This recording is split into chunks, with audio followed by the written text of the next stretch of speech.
SRS. It's also Los Alamos. A lot of our sensitive R&D locations appear to be under some sort of surveillance and monitoring. Why? Well, because a lot of innovation comes out of those areas, a lot of new technologies, a lot of, if you will, disruptive technologies that we use for our national defense originates out of those locations, and advanced concepts in physics as well. So if I was doing any type of reconnaissance, even on a foreign adversary, that's a great target to start with. Sure, and again, this has been one of my talking points. I do have questions. What role might the Department of Energy or its subsidiaries or affiliates have in this type of technology or possessing this type of technology, whether it's ours or others? Mr. Gallaudet, I think your testimony has been pretty clear, but would you please reiterate that do you believe UAPs pose a threat to pilots? Excuse me. Yes, sir. Absolutely. They were threatening Navy pilots during the exercise that my people were involved with in 2015, and it's my understanding they're risking pilot safety, commercial and military, today. Well, considering, and I understand that there's a need in some cases to keep certain technologies secret, but you believe that it is posing a threat to our personnel, correct? Yes, sir. So I think it's reasonable to conclude that if there is a threat to our personnel who are serving our country faithfully, that there be oversight. 100%, Congressman. And in fact, that's the one thing that we've not talked about enough during this hearing is the fact that the government executive branch not sharing with Congress what it knows about UAP infringes on your legislative and oversight responsibilities to such an extent that's very concerning. I mean, what else are we, if you look at national security or intelligence or foreign affairs or appropriations, you all have oversight and legislative responsibility regarding those. This UAP issue may be the greatest issue of our time, and it's being hid from you. Well, I mean, and to your point, I think we've seen over the decades that we have certain adversaries like China, like Russia, that technologically speaking are not as advanced as us, that they lack some of the lethality that we have, and that we've seen that they've gone after our technologies and in some cases succeeded, in particular with missile technology. And so again, my concern, whether this technology emanates from us or otherworldly, that we know that we possess it. And where's the accountability? Where are the stopgaps? What are the guarantees that if this were to fall in enemy hands, that it isn't immediately weaponized against us? And I'll say this, it is clear from my experience and what I've seen that there is something out there. The question is it ours? Is it someone else's? Or is it otherworldly? And Madam Chairman, I would posit that as the legislative body, as the regulatory body, we must know. And anyone who prevents us from gaining access to that information, I would consider that criminality. Because we have U.S. personnel who may very well be in harm's way. We have technology that ultimately may threaten our very existence. With that, Madam Chairman, I thank you for your indulgence, and I yield back. Thank you, Mr. Ogles. And with that and without objection, all members will have 5 legislative days within which to submit materials and to submit additional written questions for the witnesses, which will be forwarded to the witnesses for their response. If there's no further business without objection, the subcommittee stands adjourned.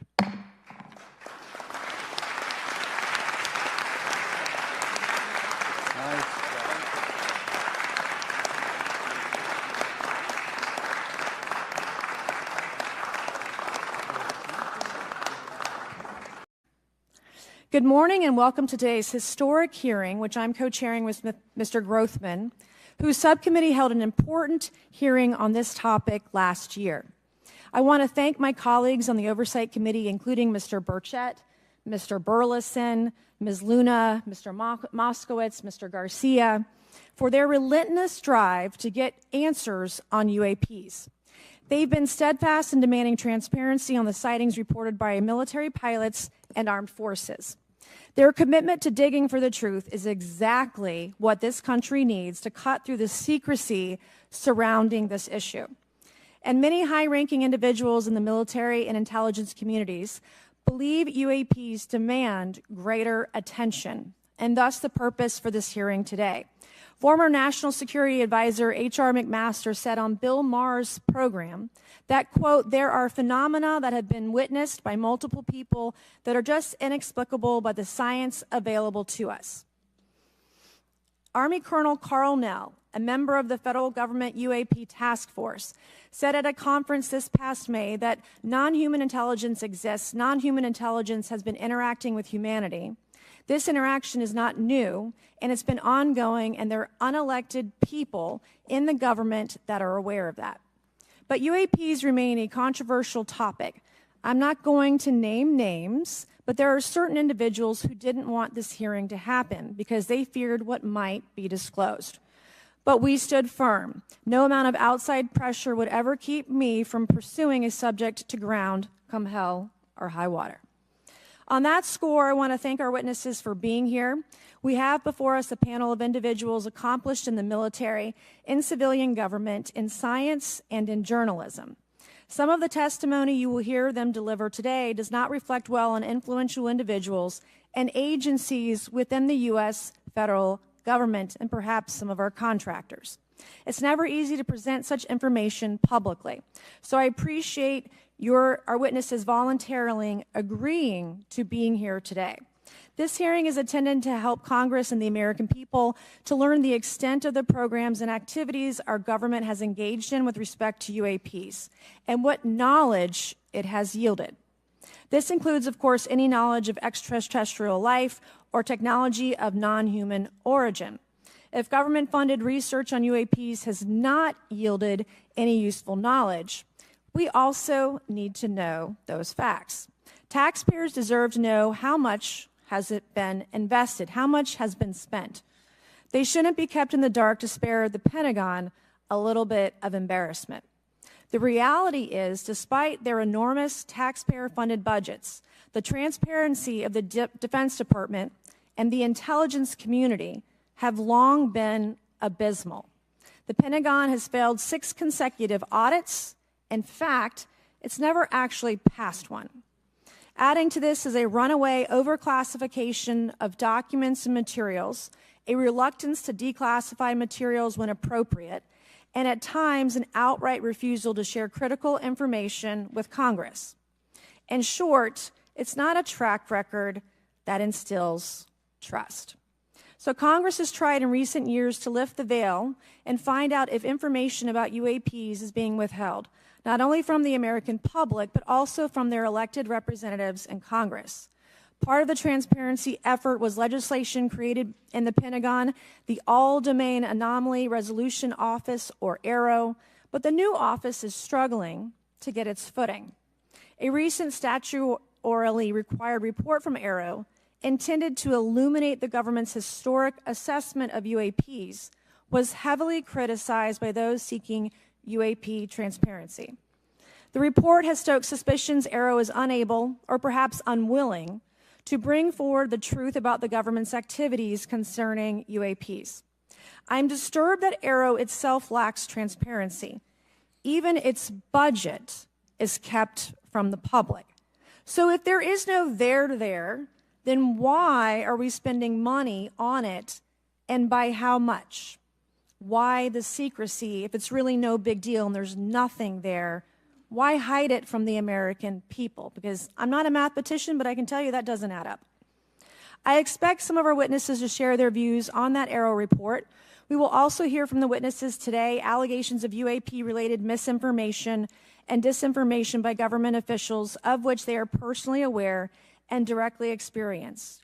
And we will hear testimony today concerning recent revelations about a purportedly secret UAP program whose existence and findings may have been improperly withheld from Congress.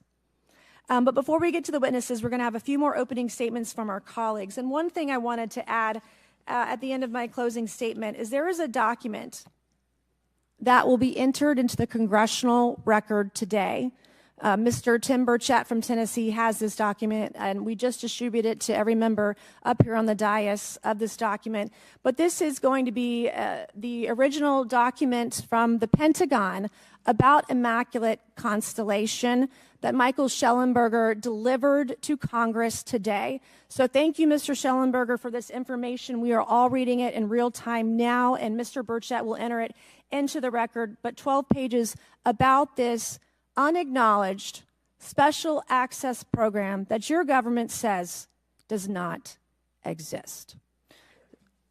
So with that, I would acknowledge my colleagues, Mr. Garcia. I want to say, first of all, to Mr. Connolly, who cannot be here today, the ranking member on my subcommittee on cybersecurity, I want to say that I was greatly saddened to hear about the recent news of Mr. Connolly's cancer diagnosis, and I want to convey to him and to all of our colleagues, we wish our very best to you and a full and speedy recovery. And with that, I would acknowledge Mr. Garcia for 5 minutes. Thank you. Thank you very much, Chairwoman. I want to thank the Chairwoman and the Chairman both for their continued support and really treating this discussion and these hearings in a way that's bipartisan. I think one thing that's very important for all of us that are interested in the conversation around UAPs is that this is an area that both Republicans and Democrats, where we may disagree in a lot of other spaces, this is an area where bipartisanship is really important. And in fact, I would add it's critical that we all continue to work together in a way that moves forward with the truth and important disclosure. So we're here to have a bipartisan and serious conversation, I believe, about our national security. We should always ground these conversations in facts, evidence, and the data in front of us. I want to note that we have our witnesses here. I want to thank you all for being here, and note that also amongst you have folks that have also served us in our military. And I know that for many of you, this has been a difficult process, but I'm very grateful to have you with us today, and thank you for joining us. I also want to note that today's hearing builds on a quite, I think, also historic public hearing that we had many months ago that Mr. Grothman and others helped lead in this very same hearing room, where I believe we began a really important public conversation about UAPs. And so I want to thank him for that, and I especially want to thank Chairwoman Mays for her continued advocacy on this topic. I also want to start with some facts. We know that there are objects or phenomena observed in our airspace, as our witnesses will testify, and also possibly in our oceans. In many cases, we don't know what they are, and this is, of course, why we're discussing UAPs. Now, the All-Domain Anomaly Resolution Office, AARO, has reported hundreds of UAPs that remain, quote, uncharacterized and unattributed, and which, quote, appear to have demonstrated unusual flight characteristics or performance capabilities and require further analysis. This is our own AARO office. Now, we shouldn't prejudge what they might be. I'm certainly not going to. We need evidence. But what we are detecting things, and we know that we don't understand them, and this is worth investigating. Now, the American people have legitimate questions, and I believe it's critical that Congress should help address them. This is about the truth and science and facts. Now, transparency and faith in our institutions is vital in a good democracy. Now, I'm proud to say that this hearing will build on that important bipartisan work, and I want to thank everyone for being involved, including members of our committee. Now, in our last hearing in July, we heard testimony that a significant number of pilots of major airlines have witnessed UAPs as well, but have no real confidential way of reporting them to the government. We heard that commercial pilots who encounter UAPs may be hesitant to speak openly due to stigma or fear of retaliation. We also know that AARO has reported that, and I want to quote, that most reports still reflect a bias towards restricted military airspace, a result of reporting from military personnel and sensors present in such areas. And so the lack of ability for civilian pilots raises real safety concerns and limits our ability to understand UAPs. This is a particular piece of this conversation that I am very interested in. Now, our last hearing inspired us to introduce the Safe Airspace for Americans Act, joined by Chairman Grothman, Chairwoman Mace, and a bipartisan group of co-sponsors. I see some of our leaders from Safe Airspace for Americans Act here, and that would create a safe reporting for UAP process, which we want to continue to do. Now, members of both parties and senior officials in multiple administrations have now taken an interest in this issue. Mainstream media, in many cases, are beginning to take more of an interest in this issue, and we should all be proud to carry that work and build confidence for the American people. I believe we can always be more transparent.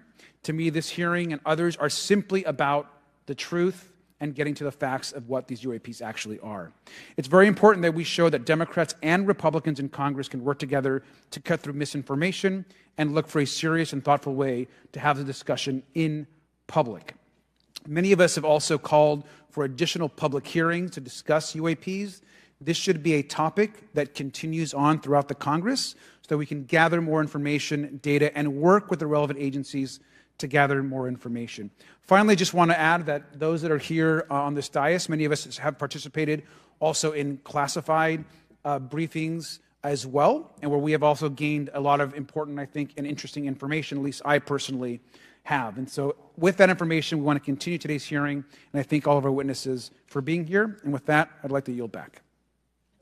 Thank you, Mr. Garcia. And I'd now like to recognize Mr. Grothman for a 5-minute introduction. Thank you.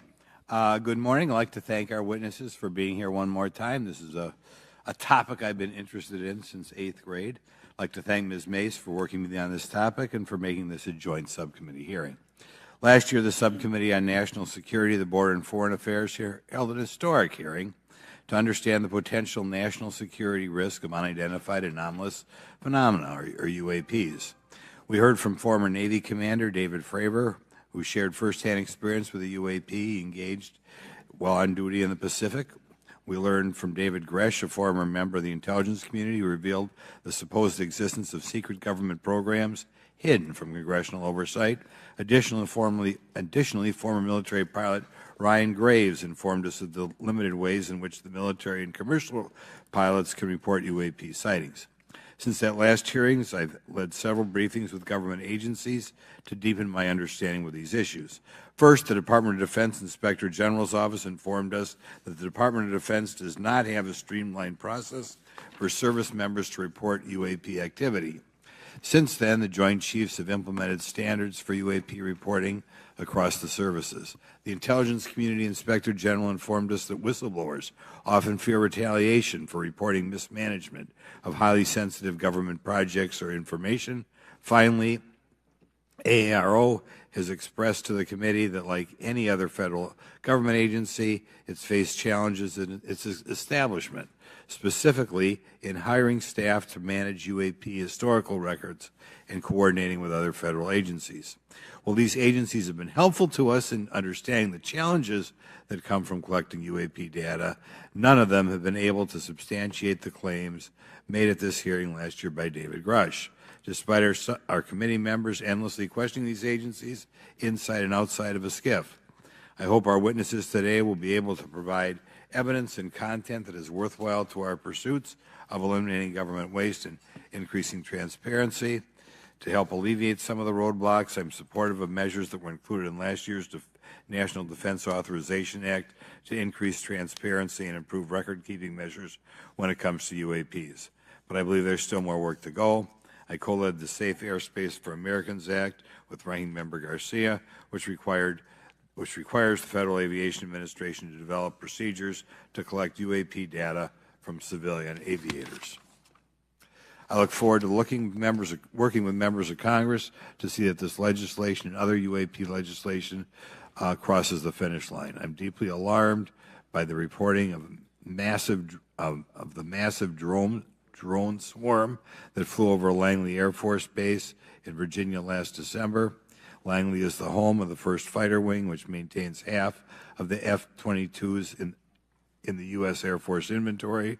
Reports of this incident indicate these drones were roughly 20 feet long, flying more than 100 miles an hour at an altitude of over 3,000 feet. Yet the origin of these drones and their operators remains a mystery. This incident and other sightings near sensitive military installations highlights the complexity of the UAP challenge facing our intelligence, defense, and homeland security committees. Whether these phenomena are the result of foreign adversaries developing advanced technologies or something else entirely, we must take them seriously, investigate them thoroughly, and assess their implications on national defense. The repeated UAP sightings around sensitive military sites underscores the need for innovative defensive strategies beyond traditional measures. They also highlight the urgent need for updated policies to address emerging threats, as well as more effective interagency cooperation and intelligence sharing. However, none of this is going to be possible without transparency. For far too long, critical information about UAPs has been either classified or ignored, leaving the American public and key congressmen without clarity needed to make informed decisions. Declassifying reports and fostering a more open dialogue about UAPs will not only increase the public trust, but also encourage collaboration between government, the scientific community, and our allies. Quite frankly, there's been things that have been kept secret that is, I think, old enough that there is no reason it shouldn't be released, regardless of any so-called, private information. A transparent approach will allow us to share insights, identify patterns, and develop new strategic defenses. As we continue to investigate these phenomena, we must do so with a mindset of protecting our country, advancing scientific discovery, and upholding the trust of the American people, who right now I don't think have trust, and it's just obvious I don't have trust. We cannot shy away from the unknown, especially when the stakes are so high. I look forward to discussing these matters with the witnesses today. I'm hopeful we can learn from the testimony and come out of this hearing with actionable ideas to advance UAP transparency. Actually, the idea is just to say, in my mind, go back 15 years and everything has to be released. I'm hopeful that we can learn from their testimony and come out of this hearing. And with that, I yield back. Thank you. I'll now recognize Mr. Moskowitz for a 5-minute introduction. Thank you, Chairwoman. Good morning, everyone. I first want to thank the chairs and ranking members for holding the hearing today on this topic and, again, having a second hearing. I want to thank the witnesses for coming forward today to share your expertise on UAPs and the need to build trust through transparency. But first, I want to mention, you might be wondering why Chairman Comer has allowed me to be a ranking member today, but it's really only because our dear friend Jerry Connolly is not here. As Chairwoman Mace mentioned, he was diagnosed with esophageal cancer, and all of us on this committee know Jerry, and he's a fighter, and we're praying for him and hoping for his speedy recovery. So today's hearing marks this committee's second meeting dedicated to UAP transparency. I was pleased, as I know all of us are, on the bipartisanship that existed in last year's hearing, and even though we can't talk about what happens in the classified settings, the bipartisanship that has existed in those settings with the questions members have asked. Last year's hearing was a great example of open dialogue about UAPs, and we must remain committed to sharing information with the American people. And I think you see that commitment based on the people here and the commitment across the political spectrum. I personally have worked with multiple members of this committee, but I want to particularly thank Congressman Burchett, Mace, Luna, and Garcia for working on bipartisan pieces of legislation. In recent years, Congress has taken numerous bipartisan steps towards greater transparency. In 2022, in the NDAA, we created the All-Domain Anomaly Resolution Office to investigate unidentified flying objects. Following Aero, along with ODNI, released an unclassified report on UAP sightings. Of the 366 sightings included in the report, 171 remain uncharacterized, with some of these appearing to have demonstrated unusual flight characteristics or performance capabilities. That's a nice way of saying we don't want to tell you what they are. In March, Aero revealed a report on the historical record of U.S. government involvement with UAPs, which covered investigatory efforts going back from 1945 to the present day. Earlier this year, I joined Congressman Burchett to introduce the UAP Transparency Act, which would require the declassification of all documents related to UAPs with many other members of this committee.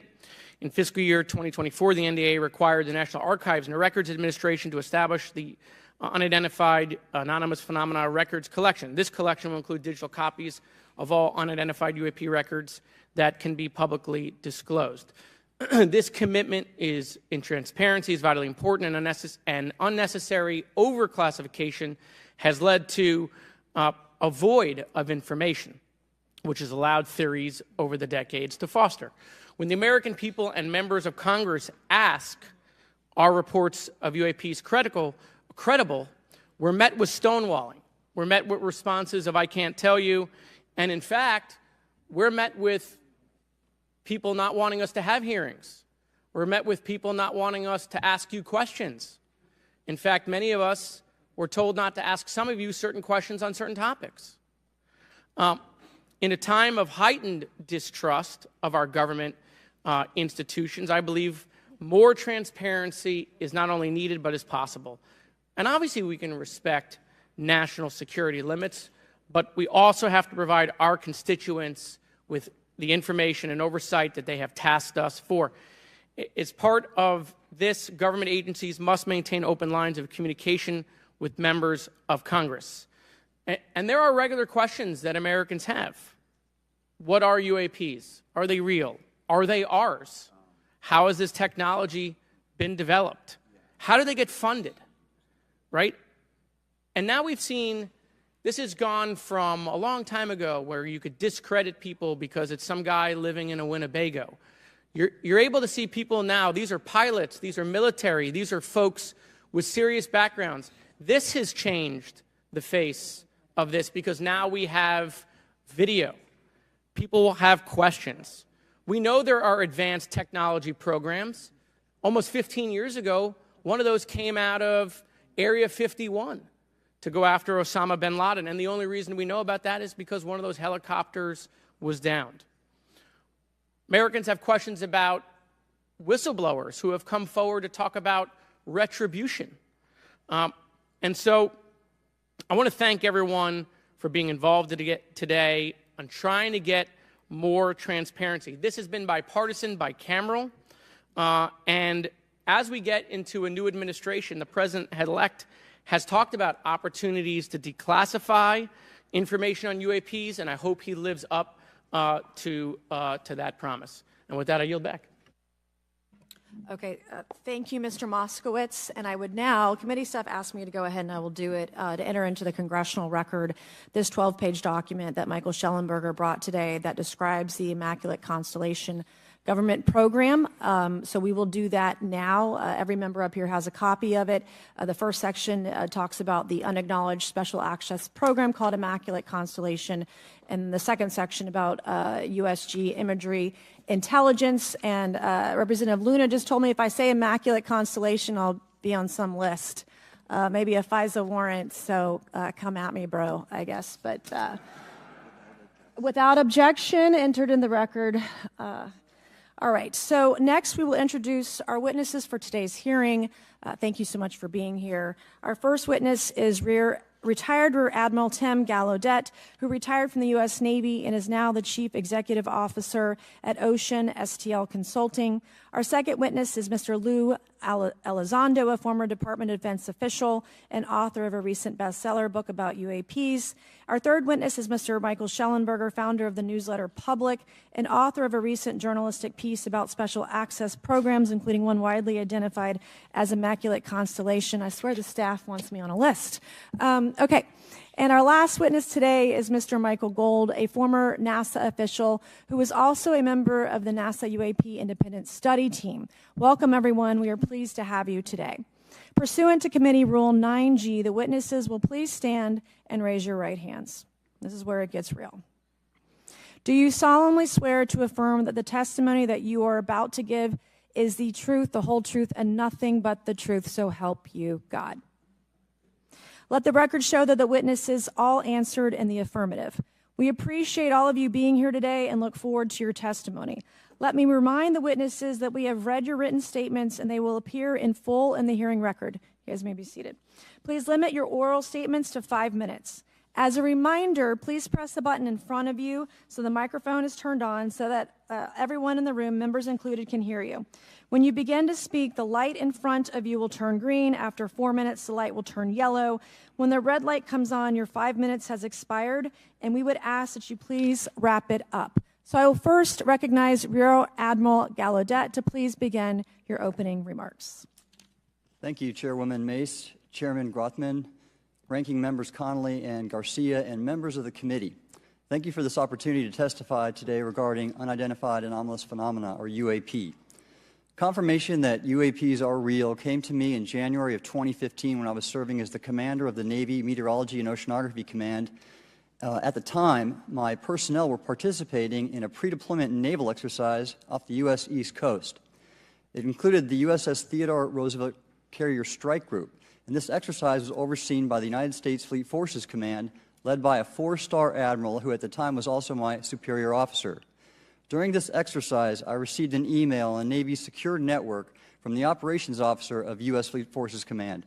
The email was addressed to all the subordinate commanders, and the subject line read in all capital letters, "Urgent Safety of Flight Issue." The text of the email was brief but alarming, with words to the effect, "If any of you know what these are, tell me ASAP. We are having multiple near mid-air collisions, and if we do not resolve this soon, we are going to have to shut down the exercise." Attached to the email is what is now known as the Go Fast video, captured on the forward-looking infrared sensor of one of the Navy F-A-18 aircraft participating in the exercise.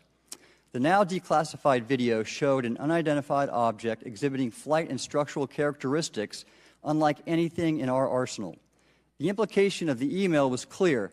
The author was asking whether any of the recipients were aware of classified technology demonstrations that could explain these objects. Because the DoD policy is to rigorously deconflict such demonstrations with live exercises, I was confident this was not the case. The very next day, that email disappeared from my account and those of the other recipients without explanation. Moreover, the commander of Fleet Forces Command and the operations officer never discussed the subject. Even during weekly meetings specifically designed to address issues affecting exercises like the one in which the Theodore Roosevelt Strike Group was participating. This lack of follow-up was very concerning to me. As the Navy's chief meteorologist at the time, I was responsible for reducing safety of flight risks. Yet it appeared to me that no one at the flag officer level was addressing the safety risks posed by UAPs. Instead, pilots were left to mitigate these threats on their own without guidance or support. I concluded that the UAP information must have been classified within a special access program managed by an intelligence agency. That is a compartmented program that even senior officials, including myself, were not read into. Last year's UAP hearing before this oversight committee confirmed that UAP-related information is being withheld from senior officials and members of Congress. And just this week, I learned from former DoD official Chris Mellon that satellite imagery of UAP from a few years ago still has not been shared with Congress. Equally concerning, last year's UAP hearing also revealed that elements of the government are engaged in a disinformation campaign to include personal attacks designed to discredit UAP whistleblowers. Having never signed a non-disclosure agreement regarding UAPs, and now as a private citizen, I've become an advocate for greater UAP transparency from the government. The continued overclassification surrounding UAPs has not only hindered our ability to effectively address these phenomena, but has also eroded trust in our institutions. While I applaud previous bipartisan legislation passed by Congress concerning UAPs, a more comprehensive approach is needed to address the broader implication of UAP on public safety and national security, as well as the socioeconomic opportunities that open UAP research could unlock. Therefore, I recommend Congress take the following action, which I believe will receive bipartisan support. First, establish robust oversight of the executive branch's management of UAP information by directing key officials, beginning with the director of the DoD's All-Domain Anomaly Resolution Office, to provide comprehensive briefings on what the government knows about UAP and does not know. Two, enact the provisions of the UAP Disclosure Act that establish a UAP Records Review Board to ensure independent oversight, transparency, and accountability in the government's handling of UAP information. And three, strengthen the UAP Disclosure Act and future reauthorizations with provisions that mandate a whole-of-government approach to addressing UAP. In closing, I will share my personal reasons for speaking out on this topic. First, as a former science agency leader, having led the National Oceanic and Atmospheric Administration, I've always sought the truth in human knowledge and thought. Now that we know UAP are interacting with humanity, and these include unidentified submerged objects in the ocean, we should not turn a blind eye, but instead boldly face this new reality and learn from it. Additionally, at a time when leaders in government leave much to be desired, I feel obligated to show moral leadership on this issue of UAP disclosure by validating the credibility of the courageous men and women who have come out as witnesses and whistleblowers to expose the truth. My speaking out has encouraged others to do the same, and it may It's my hope over time that a number of your constituents will want to know the truth and about UAP, and this number will increase to such an extent that the congressional action I've just recommended will become inevitable. Thank you, and I look forward to your questions. Thank you. I will now recognize Mr. Elizondo for his opening statement. Greetings, Chairwoman Mace, Chairman Grothman, Ranking Members Connolly and Garcia, and members of the committee. It is my honor and privilege to testify before you on the issue of unidentified anomalous phenomenon, formerly known as UFOs. On behalf of our brave men and women in uniform and across the intelligence community, as well as my fellow Americans who have awaited this day, thank you for your leadership on this important matter. Let me be clear. UAP are real. Advanced technologies not made by our government or any other government are monitoring sensitive military installations around the globe. Furthermore, the U.S. is in possession of UAP technologies, as are some of our adversaries. I believe we are in the midst of a multi-decade secretive arms race, one funded by misallocated taxpayer dollars and hidden from our elected representatives and oversight bodies. For many years, I was entrusted with protecting some of our nation's most sensitive programs. In my last position, I managed a special access program on behalf of the White House and the National Security Council. As such, I appreciate the need to protect certain sensitive intelligence and military information. I consider my oath to protect secrets as sacred, and I will always put the safety of the American people first. With that said, I also understand the consequences of excessive secrecy and stovepiping. Nowhere was this more apparent than in the aftermath of 9/11, which many of us remember all too well. I believe that America's greatness depends on three elements: A, a watchful Congress; B, a responsive executive branch; and C, an informed public. Over the last decade and a half, I learned that certain UAP programs were and are operating without any of these elements. Although much of my government work on the UAP subject still remains classified, excessive secrecy has led to grave misdeeds against loyal civil servants, military personnel, and the public, all to hide the fact that we are not alone in the cosmos. A small cadre within our own government involved in the UAP topic has created a culture of suppression and intimidation that I've personally been victim to, along with many of my former colleagues. This includes unwarranted criminal investigations, harassment, and efforts to destroy one's credibility. Most Americans would be shocked to learn that the Pentagon's very own Public Affairs Office openly employs a professional psychological operations officer as the singular point of contact for any UAP-related inquiries from citizens and the media. This is unacceptable. Many of my former colleagues and I have provided classified testimony to both the Department of Defense and the Intelligence Community Inspector General, and many of us have subsequently been targeted by this cabal with threats to our careers, our security clearances, and even our lives. This is not hyperbole, but a genuine fact, and this is wrong. To fix these problems, I propose three principal actions. First, Congress and the President should create a single point of contact responsible for a whole-of-government approach to the UAP issue. Currently, the White House, CIA, NASA, the Pentagon, Department of Energy, and others play a role, but no one seems to be in charge, leading to unchecked power and corruption. Second, we need a national UAP strategy that will promote transparency and help restore the American public's trust at a time when the public's trust is at an all-time low. This strategy should include a whole-of-government approach, including the academic and scientific communities, the private sector, and our international partners and allies. Third, Congress should create a protected environment so whistleblowers desperate to do the right thing can come forward without fear. As it currently stands, these whistleblowers suffer because of stigma, a code of silence, and concerns about retaliation. These whistleblowers should be encouraged to come forward in ways that protect them against any forms of retaliation. Policies and procedures should ensure that protection, and for those who refuse to cooperate, it is up to the members of this committee and the other lawmakers to wield their subpoena power against hostile witnesses and prevent additional government funding to those UAP efforts that remain hidden from congressional oversight. In closing, we as Americans have never been afraid of a challenge. In fact, we thrive on them, whether it's eradicating polio or going to the moon. We don't run from a challenge, we take it head on. To the incoming administration and Congress, I say to you, we need immediate public transparency, and this hearing is an important step on that journey. If we approach the UAP topic in the same way as we, as Americans, have met other challenges, we can restore our faith in our government institutions. Together, we can usher in a new era of accountable government and scientific discovery. I believe that we as Americans can handle the truth, and I also believe the world deserves the truth. Thank you, esteemed members of Congress, for your time today. It is profoundly appreciated by many. Thank you. I ask unanimous consent for Representatives Ogles of Tennessee and Boebert of Colorado to be waived onto the subcommittee for today's joint subcommittee hearing for the purpose of asking questions. Without objection, so ordered.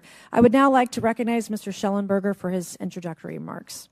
Chairwoman Mace, Chairman Grothman, Ranking Member Connolly, Ranking Member Garcia, members of the subcommittees, thank you for inviting my testimony. One of Congress's most important responsibilities is oversight of the executive branch in general and the military and intelligence community in particular. Unfortunately, there is a growing body of evidence that the U.S. government is not being transparent about what it knows about unidentified anomalous phenomena, and that elements within the military and the IC are in violation of their constitutional duty to notify Congress of their operations. President-elect Donald Trump and former President Barack Obama have both said that the government has information about UAPs that it has not released. There are other explanations for UAPs than that they represent a new form of life or non-human life. Current dominant alternative theories, including those put forward by AARO, are that UAPs are some kind of natural phenomena we don't yet understand, like ball lightning or plasma. They could also be part of some new U.S. or foreign government weapons programs, such as drones, aircraft, balloons, CGI, hoaxes, or birds. Whatever UAPs are, Congress must be informed, as must the people of the United States. We have a right to know what UAPs are, no matter what they are. However, we now have existing and former U.S. government officials who have told Congress that AARO and the Pentagon have broken the law by not revealing a significant body of information about UAPs, including military intelligence databases that have evidence of their existence as physical craft. One of those individuals is a current or former U.S. government official acting as a UAP whistleblower. This person has written a report. This is the report that says the executive branch has been managing UAP, NHI issues without congressional knowledge, oversight, or authorization for some time, quite possibly decades. Furthermore, these individuals have revealed the name of an active and highly secretive DoD unacknowledged special access program, or USAP. The source of that document told me, that the USAP is a strategic intelligence program that is part of the U.S. military family of long-standing, highly sensitive programs dealing with various aspects of the UAP problem. The new UAP whistleblower claims that the U.S. military and IC database includes videos and images taken using infrared, forward-looking infrared, full-motion video, and still photography. The report that was just shared with Congress says Immaculate Constellation serves as a central or parent USAP that consolidates observations of UAPs by both tasked and untasked collection platforms. Immaculate Constellation includes high-quality imagery intelligence and measurement and signature intelligence of UAPs, the whistleblower's report adds. The sources of this intelligence are a blend of directed and incidental collection capabilities, positioned in low Earth orbit, the upper atmosphere, as well as military and civilian aviation altitudes and maritime environments. The report to Congress details in detail various UAPs, including spheres, orbs, disks, saucers, ovals, triangles, boomerang, arrowhead, and irregular organic. The report describes various incidents found in the human intelligence databases. One involved orbs surrounding and forcing an F-22 out of its patrol area. In another incident, the crew of a Navy aircraft carrier watched a small orange-red sphere rapidly descend from a high altitude of 100 to 200 yards directly above the flight deck of the CVN, or aircraft carrier. And since my reporting on this Immaculate Constellation last month, another source came forward who told me that they saw a roughly 13-minute-long, high-definition, full-color video of a white orb UAP coming out of the ocean approximately 20 miles off the coast of Kuwait. It was filmed from a helicopter. Then halfway through the video, the person said the orb is joined by another orb that briefly comes into the frame from the left before rapidly moving again out of the frame. The person discovered the video on SIPR, the Secure Internet Protocol Router Network, which the DoD uses to transmit classified information. A leading UAP researcher who utilizes the Freedom of Information Act to find out what the government knows, John Greenwald, told me last year that the U.S. government had been increasingly denying his requests for UAP information. He has been doing FOIA requests for 27 years and has an archive of 3 million pages. The government has for decades denied any interest in UFOs, he told me, but the documents that he has assembled show that behind the scenes it was a completely different story. Contrary to the hopes of many advocates of transparency, the government has been restricting more information since the leak of 3 UAP videos in 2017. The DoD organization AARO has been labeling many documents with a B7 exemption, which Greenwald says does not make any sense. They're stating that anything AARO does is involved in law enforcement investigation, which allows AARO to not release it. Greenwald says that the DoD has denied the existence of a UAP and ATIP-related records on multiple occasions, only to acknowledge them after an appeal was filed. He added that the Naval Air Systems Command in March 2022 stated they found no additional UAP videos. It seemed strange that they had 3, and only those 3, but other requests had been filed by the Black Vault, that's John Greenwald's group, to seek out more places UAPs might be hiding. Then, in September 2022, the Navy admitted that the UAP-related videos and photographs existed, but denied the request in full for their release, saying that the requested videos contain sensitive information that are classified and exempt from disclosure. The DoD will deny things on a Monday and then admit to it on a Friday, said Greenwald. He said the government can and does release videos that protect secret methods of capturing it. They fall back on the sensitive platform excuse a lot, he said. However, the on-screen information can be blurred and scrubbed. The metadata can be removed. I'll show you this example here. This is a presentation from the UATP task force. This is completely absurd. It's nuts, this level of censorship, of redaction on a document. It shows the redaction of how many reports they've collected, for how many years. 2 of the 3 potential explanations are blacked out. The Pentagon, the intelligence community is treating us like children. It's time for us to know the truth about this. I think that we can handle it. Thank you very much. Thank you. I would now like to recognize Mr. Gold for 5 minutes. Thank you, Chairwoman Mace, Chairman Grothman, Ranking Members Connolly and Garcia, Representative Moskowitz, and distinguished members of both subcommittees. I'm grateful to all of you, as well as your intrepid staff, for the opportunity to testify, and would like to begin by discussing courage. Courage is what it takes to tackle this topic, and courage in the face of adversity is what I see in front of me, beside me, and behind me. Per my introduction, I am currently the Chief Growth Officer at Redwire Space and have had several leadership positions at NASA. That being said, I want to be clear that I am speaking exclusively on my own behalf and not for Redwire, NASA, or any other organization. However, I am here today to speak out for science. Science requires data, which should be collected without bias or prejudice. Yet, whenever the topic of UAP arises, those who wish to explore the phenomena are often confronted with resistance and ridicule. For example, members of the NASA UAP independent study team, particularly those in academia, were mocked and even threatened for simply having the temerity to engage in the study of UAP. Our best tool for unlocking the mystery of UAP is science, but we cannot conduct a proper inquiry if the stigma is so overwhelming that just daring to be part of a NASA research team elicits such a vitriolic response. Therefore, one of the most important actions that can be taken relative to exposing the truth of UAP is to combat the stigma. And this is where I believe that NASA can be eminently helpful. The NASA brand is synonymous with hope, optimism, and credibility.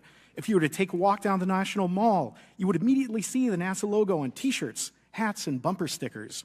Few federal agencies enjoy this kind of popularity. I've never seen anyone wearing an Office of Personnel Management T-shirt, which is why NASA could play such an influential role.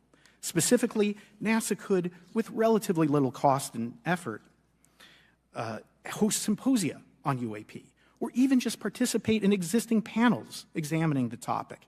NASA personnel stepping forward and participating in such discussions would make a powerful statement to the scientific community that UAP should be taken seriously and researched accordingly.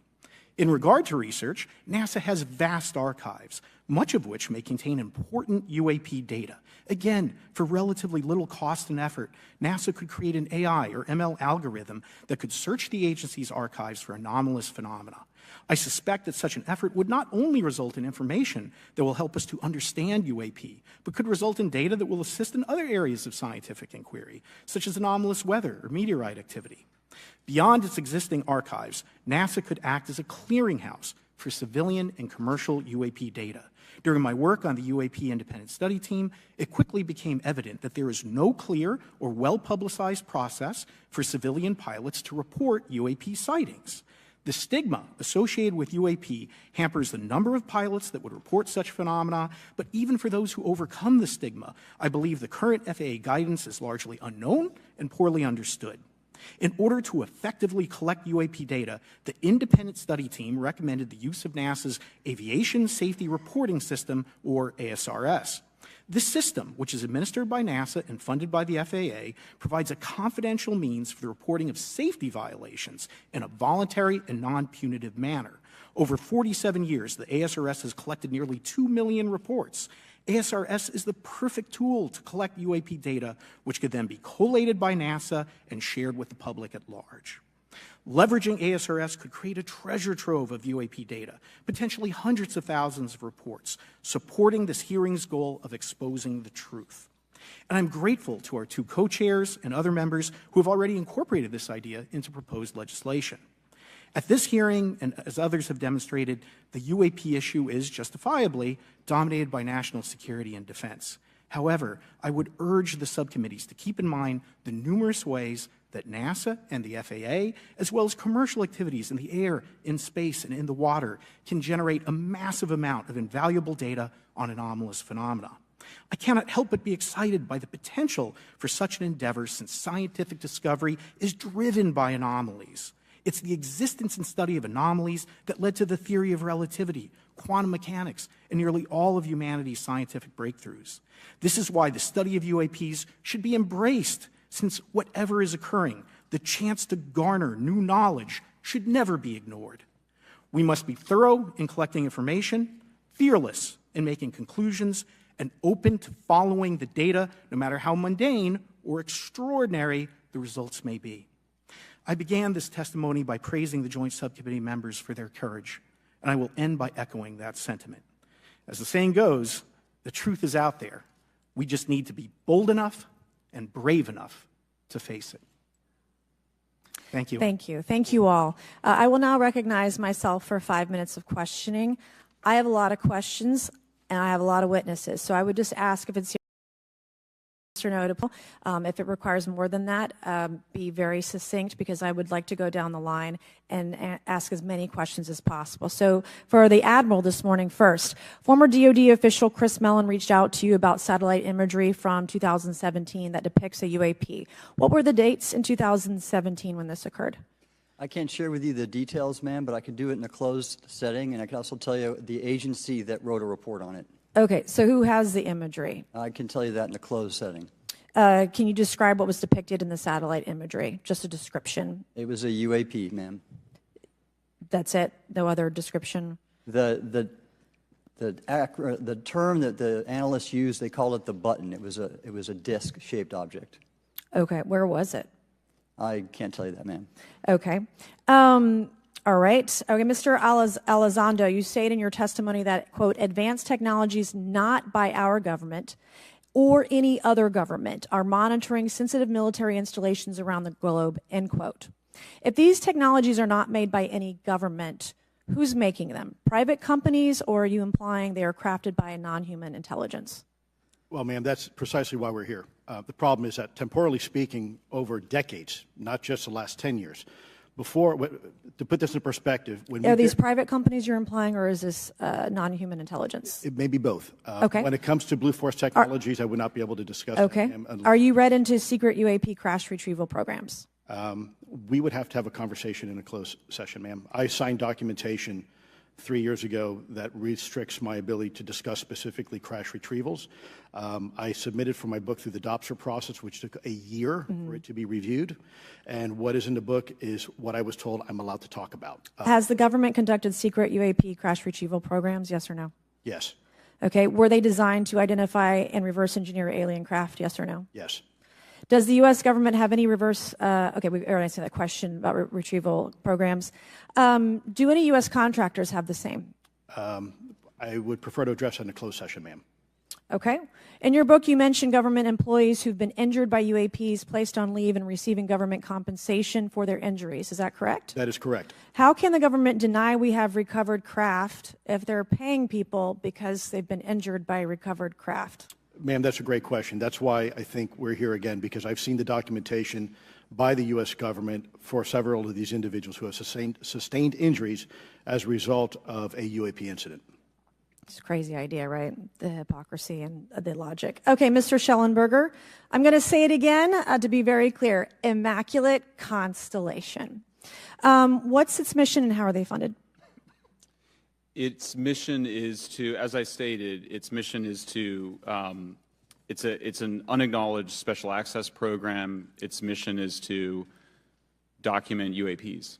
Okay, and do you, for your story and your report, do you have more than one credible source? I do. Sourcing, okay. I do. And then why do you believe your sources to be credible? How do you judge the veracity of the documentation you've been provided about this program? I checked the sources, and they are who they say they are. They are current or former government officials. Mm-hmm. I wanted to also add that I did not specify that they were Defense Department employees. I didn't specify the agency nor the gender. Would they have included non-government employees, people that aren't employed by the government? These are, I'm comfortable saying that these are government or previously government employees. Any of them currently employed by a private contractor or private contractors? I'd rather not say. Okay. What's the key takeaway, just a few seconds, about the Immaculate Constellation document you provided us today? I think that what the American people need to know is that the U.S. military and intelligence community are sitting on a huge amount of visual and other information, still photos, video photos, other sensor information, and they have for a very long time. And it's not those fuzzy photos and videos that we've been given. There's very clear high images, res, high resolution. How many visuals, graphics, videos, photos? I mean, I've been told hundreds, maybe thousands. I mean, I also wanted to say, because there was some conversation around concern around the revealing of these materials, revealing the source collections, but some of these are shot from helicopters using normal videos of oceans. I just think that's absurd that somehow you're going to be revealing some secret U.S. technology by revealing that you've photographed orbs off the coast of Kuwait. Okay, thank you. I have 8 seconds. Mr. Gold, did the NASA independent study team get briefed on what you call OSAP? Very quickly. I flagged the Advanced Aerospace Weapons System Classification Program to our chair and our DFO. We did not get briefed, but I believe it is definitely worth looking into. That was probably the largest UAP review effort ever, and I think produced a lot of interest data, including revealing Nimitz. I don't know if my fellow witness Lou might want to. He did yeoman's work on it. Might want to comment. Okay.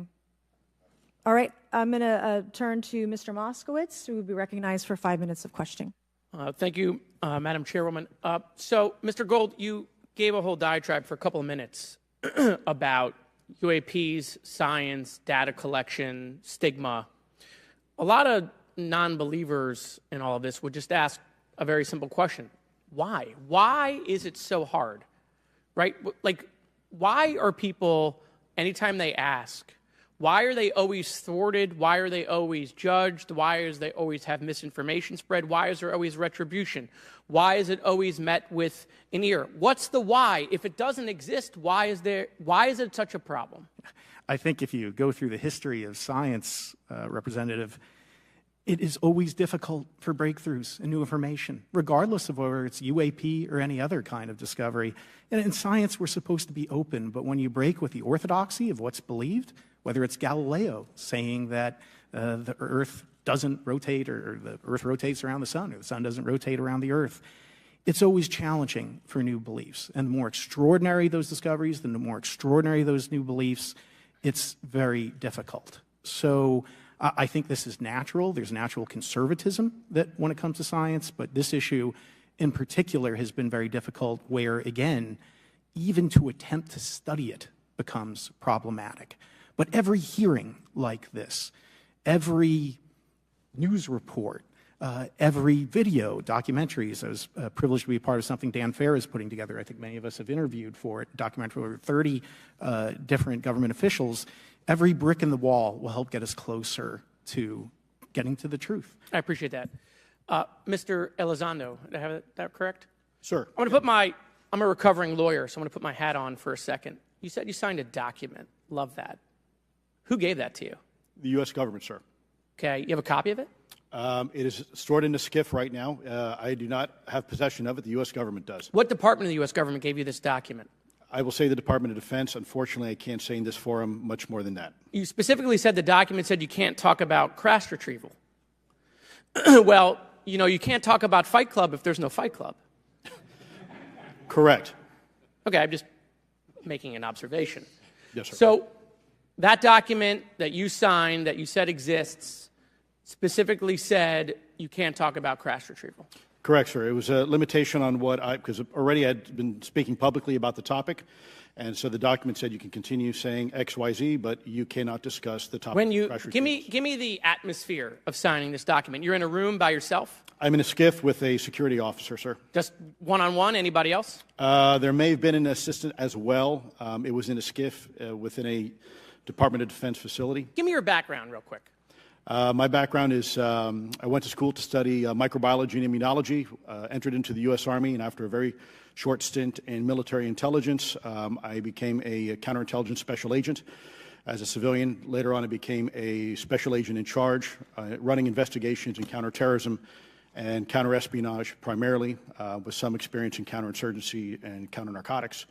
And then in 2009 timeframe, when I came back to the Pentagon after a tour with the Director of National Intelligence, I quickly became part of a program that was originally called OSAP that evolved into the program now called ATIP, which is where those videos that we now see, the Go Fast, the Gimbal, the FLIR, that was part of our effort, sir. Right. So you're not some conspiracy theorist. You actually have a legitimate background. Well, sir, I'm certainly not a conspiracy theorist. I'm fact-based, just say facts. So when you're in this room, I want to paint the picture of everybody. You're in this room, you're by yourself, you're in a skiff, you're handed a document. How long is the document? It's about a page front and back. So basically you have some things they call trigraphs, which I cannot, again, talk to. How long were you given to sign the document? As long as I needed, sir. And what if you didn't sign it? Well, I suspect there'd be repercussions. I wouldn't have access to certain information. Were you allowed to ask a lawyer, or weren't allowed to ask for a lawyer to review the document? It wasn't an option, but they probably wouldn't have allowed me to, because the document itself is pretty explicit about you have to be. Wait, you're putting me in an interest. Let me try to thread the needle here. There are certain documents that we have in the U.S. government that allow people to have access to certain programs, whether it's a special, and I'm going to be very generic here, whether it's a special access program or a controlled access program, SAP, CAP, whatnot. How many people have to sign that document? It depends how many people are going to get access to the information, sir. Okay. Last question. Doctor, real quick, can you tell us about the Omaha incident in greater detail? I've read your background, right? Some people would label you as a member of the deep state, since you worked in government for a long period of time. But can you tell us more about that incident? You've written a lot about that. I wrote a lot about incidents like it, Congressman, but that specific incident involved the USS Omaha, a littoral combat ship of the U.S. Navy operating off Southern California. I don't remember the exact date. It was within the last decade. And what the watchstanders on the bridge observed was a UAP, again, something that was aloft but had no observable exhaust or control surfaces. So it was something that couldn't be explained. And then they saw it enter the water from the atmosphere and going through the air-sea interface, and so thus exhibiting trans-medium travel. Thank you. I yield back. Thank you. I'll now recognize Mr. Grothman for 5 minutes of questioning. Yeah, we'll start with Mr. Gallaudet. During a previous UAP hearing, Navy Commander David Fravor discussed the TikTok object engaged in 2004. Are you familiar with the incident, the TikTok incident? Yes, sir. That's almost 20 years ago, right? Yes, sir. It's been said there are more videos, documents, and reports related to this incident. Do you believe the information regarding the TikTok incident should be available to all members of Congress? And in your expertise, what reason would the Department of Defense possibly have for not releasing information that's over 20 years old? Thank you, Congressman. I don't think there's any good reason to withhold information and important data, especially of national security concern, from Congress. What would they say? I will speculate, sir, that they don't want to share that kind of information because it reveals weaknesses in our ability to monitor and protect our airspace. Okay. In your written testimony, you claim last year's UAP hearing before this oversight committee confirmed that UAP-related information is, well, it's not only being withheld, but that elements of the government are engaging in a disinformation campaign to include personal attacks designed to discredit UAP whistleblowers. Could you elaborate on that statement a little? Yes, sir. Earlier this year, I met with the DoD's All-Domain Anomaly Resolution Office, and what I thought would be a 90-minute meeting just to meet with leadership turned out to be an hours-long influence operation on me, where they attempted to convince me of the validity of the very flawed and error-ridden historical records report. In addition, they tried to have me question very valid UAP reports like the Tic Tac incident, and even coming to stating possibly that the Tic Tac was American technology. And then, of course, if you ask David Fravor or Alex Dietrich, the two witnesses, they were convinced it was otherwise. And then, and they also cast discredit on various UAP whistleblowers and witnesses to question their validity and credibility as witnesses. Okay. We'll go to Mr. Elizondo. Hope I got that right, or not at least Close not enough, that sir. right. You're familiar with the recent drone incursion over Langley Air Force Base? Yes, sir. The owners of these drones remain unclear. The U.S. military has not been able to give us in Congress an answer. Given your experience with the Department of Defense and the intelligence community, how frequently are UAP sightings over military installations?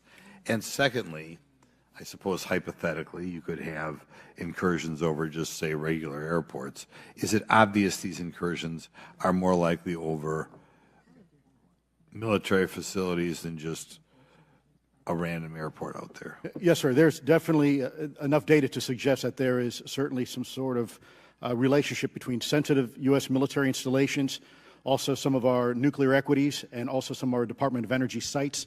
There is a long historical record that some of your colleagues may have, documentation that demonstrates this. This is not a new trend. This has been going on for decades, and that information has been obfuscated, unfortunately, from folks like you in this committee. And I think that's problematic because ultimately, at the end of the day, we have a significant situation here. We have something that can enter into U.S. airspace completely with no attribution. And how long has this been going on? Sir, decades. And there's information that will hopefully be entered into the record. Can you think of any possible reason why they can't release any information they have on something, say, 15 or 20 years old? Sir, if I could echo my colleague here, Admiral Gallaudet, I think one of the big issues that we have in the intelligence community, Department of Defense, is we don't want to broadcast any potential vulnerabilities or weaknesses in our national defense systems or on intelligence collection platforms. Therefore, when you have a conversation where you address a problem for which there is no solution, it makes that a very uncomfortable conversation to have. Okay, we'll switch to Mr. Shellenberger. The primary reason you're here today is because you published an article on the news publication that you own called Public, right? Alleging that a new unnamed government whistleblower has come forward asserting that a highly classified program exists dedicated to recovery and reverse engineering of UAP technologies. Can you give us what specific evidence you have or that your source provided you to substantiate the claims about the existence of the Immaculate Constellation program? Well, you have the report in front of you now, so you can see it for yourself. I checked the report, and I did not find it based on existing cases. It was new cases for me. I hadn't found anybody. So that answered for me that it was not obviously circular reporting, which is one of the big concerns in this space. I also had the name of the program confirmed by more than one additional source. So yeah, and then of course I checked to make sure that the source was who they claimed to be. Okay. I should also say that when I said before it was this database, it is a much broader program than that. It also includes human intelligence, and then, as you mentioned, the retrieval and the reversal. Any knowledge of what country these things originated in? No, I have no idea. Okay. Okay, I will now recognize Mr. Burchett for 5 minutes of questions. Thanks, Chair Lady. I request unanimous consent to enter into the record documents provided to us regarding legacy UAP programs and psychological operations. Lou Elizondo. So ordered. I also want to thank my buddy Jeremy Corbell for providing us documents and access to some whistleblowers. Mr. Elizondo, what is the last position your last position with the federal government? Sir, I was the Director of National Program Special Management Staff managing a White House Special Access Program on behalf of the National Security Council. How would you characterize UAPs? An enigma, sir, and a frustration. We're talking about technologies that can outperform anything we have in our inventory. And if this was an adversarial technology, this would be an intelligence failure eclipsing that of 9/11 by an order of magnitude. Are there classified Department of Defense materials related to UAPs that you believe could be safely disclosed to the public without compromising national security? Yes, sir, I do. I would never, ever try to endorse providing some sort of information that could compromise what we call a blue force technology or capability.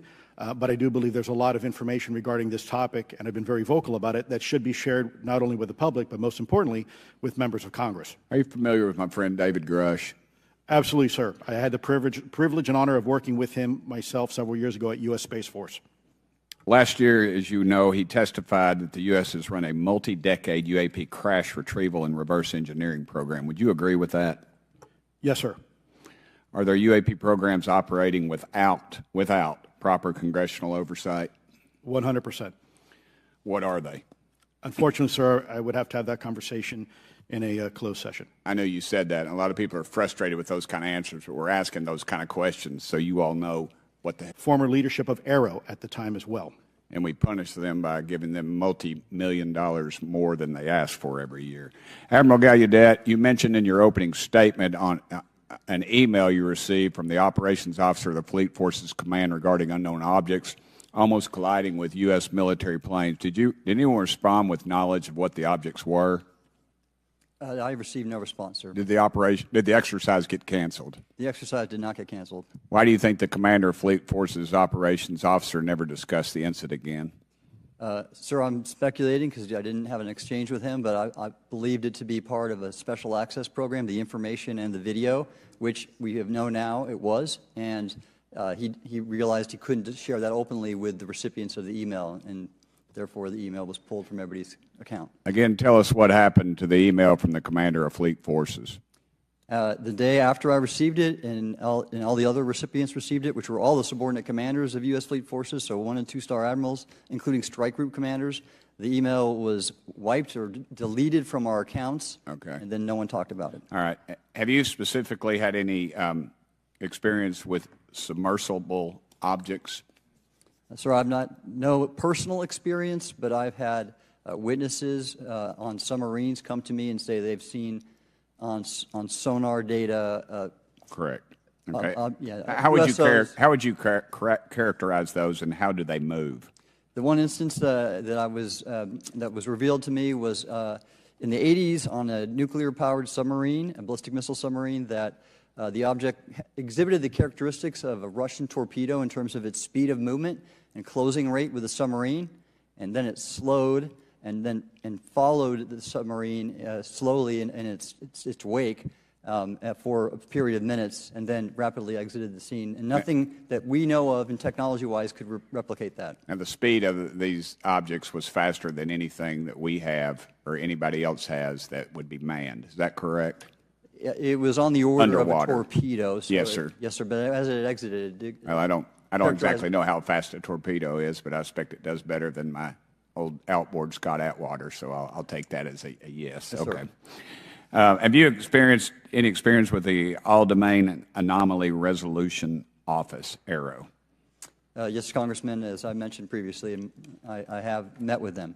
Okay. You heard Mr. Elizondo describe psychological operations for those contacting the Department of Defense about UAPs. You mentioned a similar influence operation by ARROW. Why are federal agencies invested in running information operations about UAPs if they do not exist? Yes, sir. But I'll make a statement on ARROW's behalf. They have new leadership. The office has reached out to me to meet again, and I take that as a good faith effort, and we'll see where that goes. Thank you, Chair Lady. I've run over. Thank you. Thank you, Mr. Tennessee. I would now like to recognize Mr. Higgins. You're the king of Tennessee. Mr. Higgins, you're recognized for 5 minutes of questions. Thank you, Madam Chair. Mr. Elizondo, Mr. Shellenberger notes in his in the report that we've been given for this hearing. I believe, Mr. Shellenberger, let me shift you, are the author of this report. I'm sorry, sir. I'm not the author Mr. of... Shellenberger, were you the author of this report? No, I There's was no not. name on it. No. Do you know the author? I do. You do. And how would you estimate that madam or gentleman, the author? The person is a current or former U.S. government employee. And it states here that this is the public version of the author's report. Yes. So where might one find the non-public version of the author's report? I don't know the answer to that. Would that be with the Department of Defense? I don't know. But you do know the author. I do. You know what the author's sources were? The author's sources are described in the report. These databases, the Immaculate Constellation. Right, but you expressed some confidence in the sources. I would. Earlier in I testimony, you expressed confidence. So do you know those sources? I do. Are they within the Department of Defense? I can't say. You can't say or you won't say? I won't say. Okay, why not? Because I protect my sources, and I think the reason. But you're not naming them. It's a big department, but many of us on my side of the aisle would say it's far too big. So you're talking about the Department of Defense, sources from within the Department of Defense?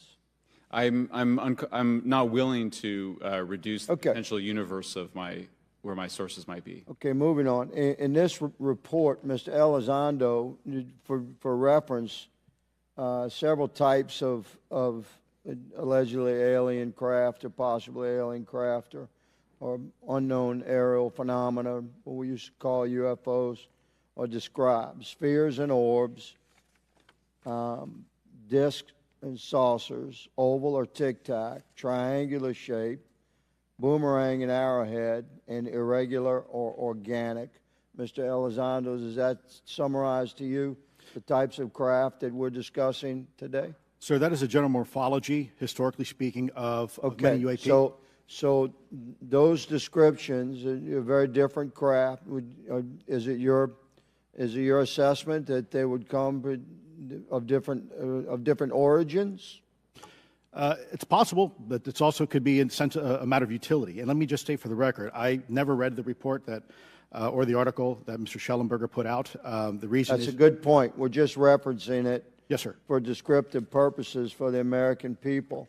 Mr. Shellenberger, in this report, it's striking to me that regarding the descriptions of experiences with these various craft, several of them include biological effects and several do not. Are you familiar with what I'm talking about? Yes. Okay, so spheres and orbs, triangular craft, and irregular or organic craft include some descriptions of biological effects, including feelings of unease, electronic device malfunctions, long-term psychological effects such as anxiety or insomnia have been noted, feeling of being watched, a shared awareness with the triangle craft, and under the irregular and organic craft, biological effects include physical sensations of warmth or cold and unexplained smells and psychological distress. So these are very specific descriptions of the reactions of human beings, which allegedly have been noted from a study here, a report. All of those experiences would have been described by the sources that the author used. I'm not sure I understand. This is a very broad description of biological effects, and it's striking to me that they are present with relation to some types of craft, but absent in others. This would require a great deal of research and study. Can you explain that? My understanding is that this is the database is very large. It includes both the images, the videos, the still images, as well as the human intelligence, the reports, the raw data. from individuals having these experiences. So in answer to your question, yeah, I mean, I think we're looking at a very large amount of data collected over many decades. And that data is held by the Department of Defense? Well, I will say that after I published, I was told that this program, that the USAP was actually managed by the Department of Defense but held at the White House. Roger But that. that's a single source, and I don't have multiple sources to verify that. Thank you, sir. I did my best to trick an answer out of you, but I was partially successful. Madam Chair, I yield. Thank you. I now recognize Mr. Frost for 5 minutes of questions. Thank you, Madam Chair. In addition to serving on this committee, the Oversight Committee, I also serve on the Science, Space, and Technology Committee, where we often discuss how essential data and evidence are used in science and used at departments such as NASA. During a hearing, NASA Administrator Nelson affirmed the importance of NASA in helping us to understand UAP. Mr. Gold, if the government doesn't have the data it needs on UAP because, say, someone who saw something is concerned about stigma, public backlash, etc., or maybe there's just not good systems in place, how are we supposed to ultimately figure out what's going on? Yeah, thank you for the question. And let me compliment Administrator Nelson that there wouldn't have been a UAP independent study team if it wasn't for his leadership and courage. We're talking about data and where we can get data from. As I described, NASA has whole archives of data, much of which I believe will likely have information that will help inform UAP. We need only look. And again, in an era with AI and ML, we can relatively quickly and easily go through it. So I think it's something that we should encourage NASA to do. However, per Chairman Grothman's comment about UAP focusing on national security sites, I believe there's something, sir, that you may have heard of called sensor bias. That because we've got more cameras, more monitoring of national security, we don't know how extensive UAP activity may be over civilian areas. And this is to the second part of your question where we're not collecting the data. We're not collecting sufficient data from pilots. We're not collecting sufficient data from civilian and commercial activities. And this is, again, where ASRS, I think, could substantially change that, get the data out there, and allow us to do good science. Yeah. Thank you. I mean, on the data, you know, I'm a really big proponent of transparency. But obviously, there's always a little bit of balance that we have to have in government on transparency as well. I mean, last year, NASA appointed a director of UAP research in response to the recommendation by the independent study team. In the final report, there's a quote, despite numerous accounts and visuals, the absence of consistent, detailed, and curated observations means we do not presently have the body of data needed to make definite and scientific conclusions about UAP. Can you just talk really quickly about that balance of security and transparency? So I can say, having served at NASA, it is the most transparent organization I've ever been in. When we would have conversations of executive leadership, things would leak out almost instantly. So I can assure you, intentionally or not, NASA's very transparent. I don't know if many of you have worked with engineers or scientists. They love to talk. So I believe that NASA is a paradigm of transparency, but we must have the ability and the data to be able to be transparent with. And if we're not gathering that, if we're not looking at it, then we can't bring NASA into the game and get to that good science that you need. You know, it was about a year ago, I was touring a facility with a pretty senior government official. We went by a certain hangar, and they said, yeah, that's, you know, a company leases that out. We don't really know what's going on in there. We have no way of knowing what's going on in there. And there was a few of those, in fact, while we were driving around this facility. To what extent do you think that some of the UAP out there comes from off the books or unauthorized experimental aircraft? I mean, I think probably the vast majority of UAP are drones, experimental aircraft, weather conditions, which is, again, why I say if we review the data, I think we're going to discover a lot about things we weren't even thinking about. But there is a percentage that isn't. And looking into those anomalies is how discoveries will be made. And relative to science, Congressman, if I can say, when NASA studies black holes, when NASA studies galaxies, we have instruments that are tailored to do so. With UAP, we're using cockpit gun cameras or cell phones.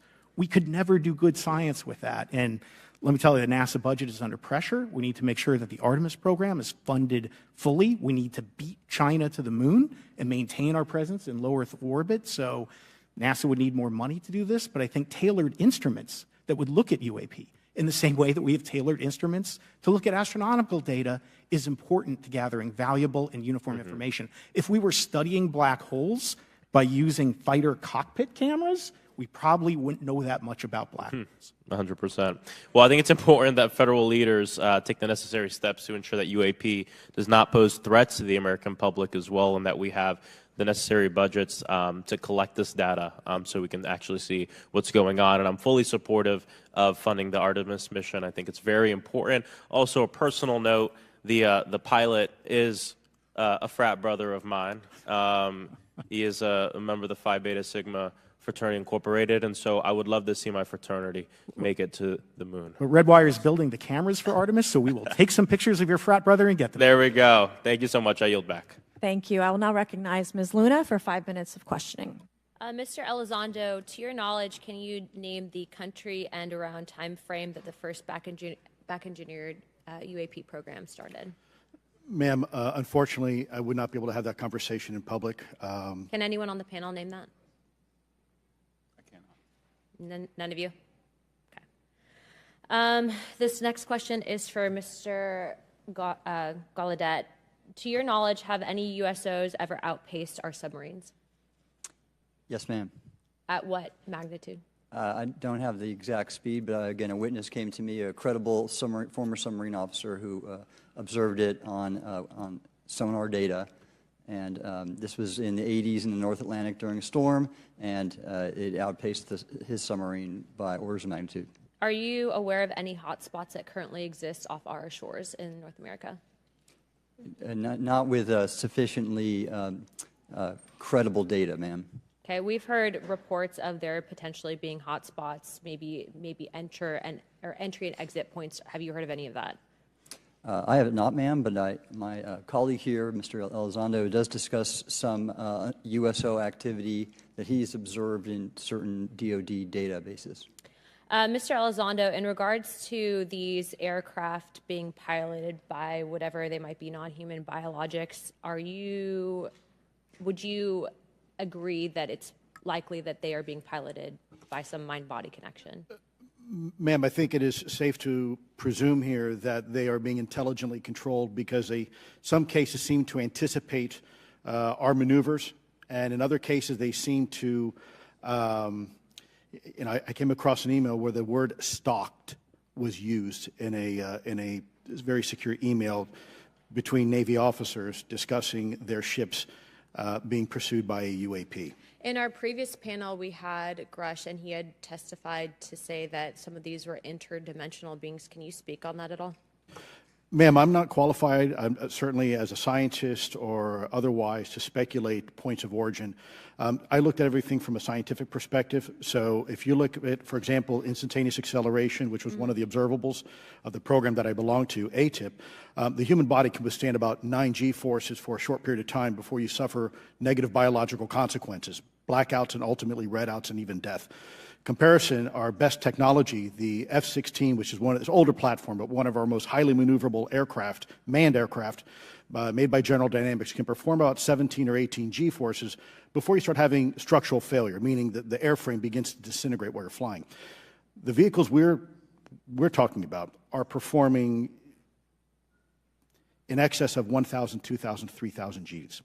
So would it be safe to infer that they're living craft?